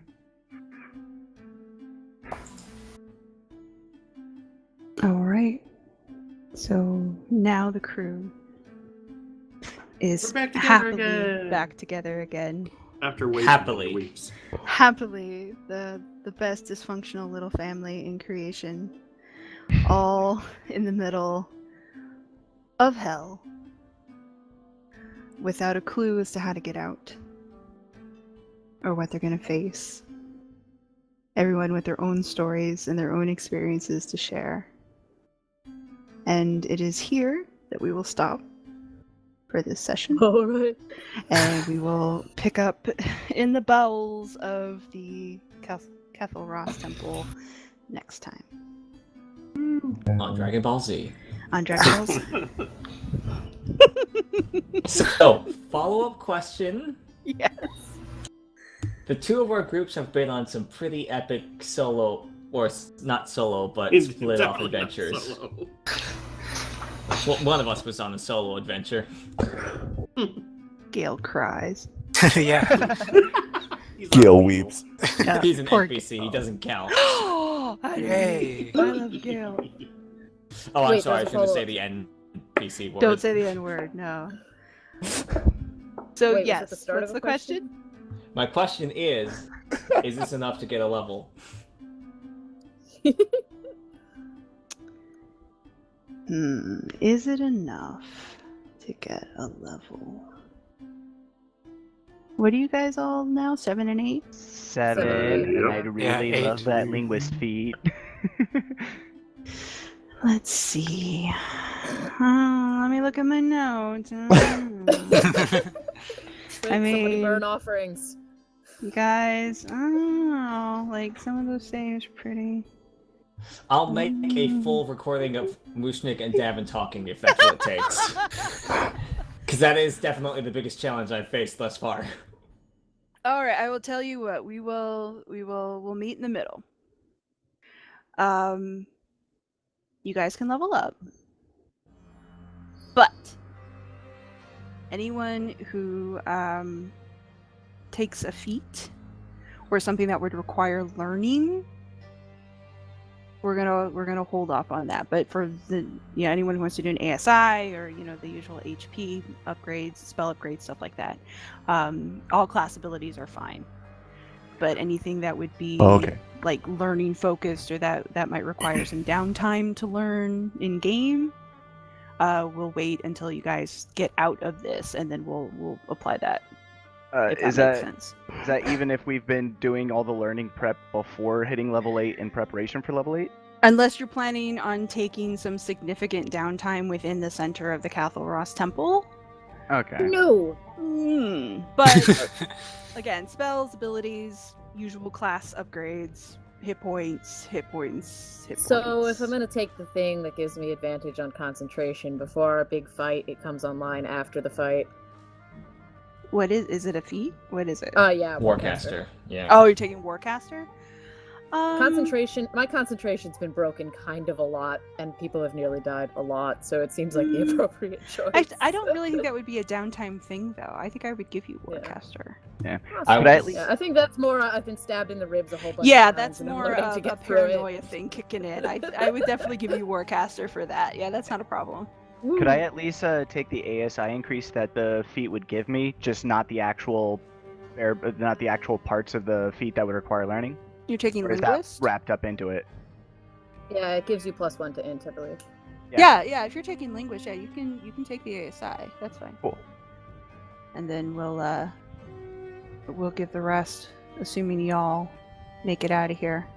Yeah. So anyone who wants to do a feat or anything like that, just let me know, and we'll see how well it fits into sort of the believability of the world So here. what if you're not taking a feat or anything like that, but leveling up your class involves some new skills that would be hard to justify in the middle of the Castle Ross suddenly learning, you know what I mean? What? I don't know, I don't know exactly what the next level in Artificer gives me, but I'm assuming it's knowledge based and sort of.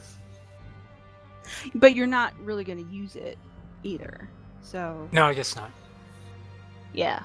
Okay. So that's up to you then. If you wanna hold off on those abilities until you get out of here, or if you just want to take a level of Paladin to max yourself out. Never. It's totally up to you. But yeah, anything you take, I think this is what, your 3rd level of Artificer? Yeah. So yeah, that's actually a really cool level because you get the magical workshop and stuff like that. Yeah, that's what I mean. Which is awesome, but is also not really something you're gonna make use of down here. Like, just with no spoilers. Like, when is the next time we're gonna have downtime? Because that's totally up to you guys. Like, you can take downtime whenever you want to take downtime. Not now. now in the middle of the Castle Not Ross. now. I mean, now is a little. I mean, you can. But you just said. So I will say that traditionally level ups don't take effect until after your next long rest, so it kind of does make sense. Yeah. All right, Generally, cool. that makes sense. So that's totally up to you guys.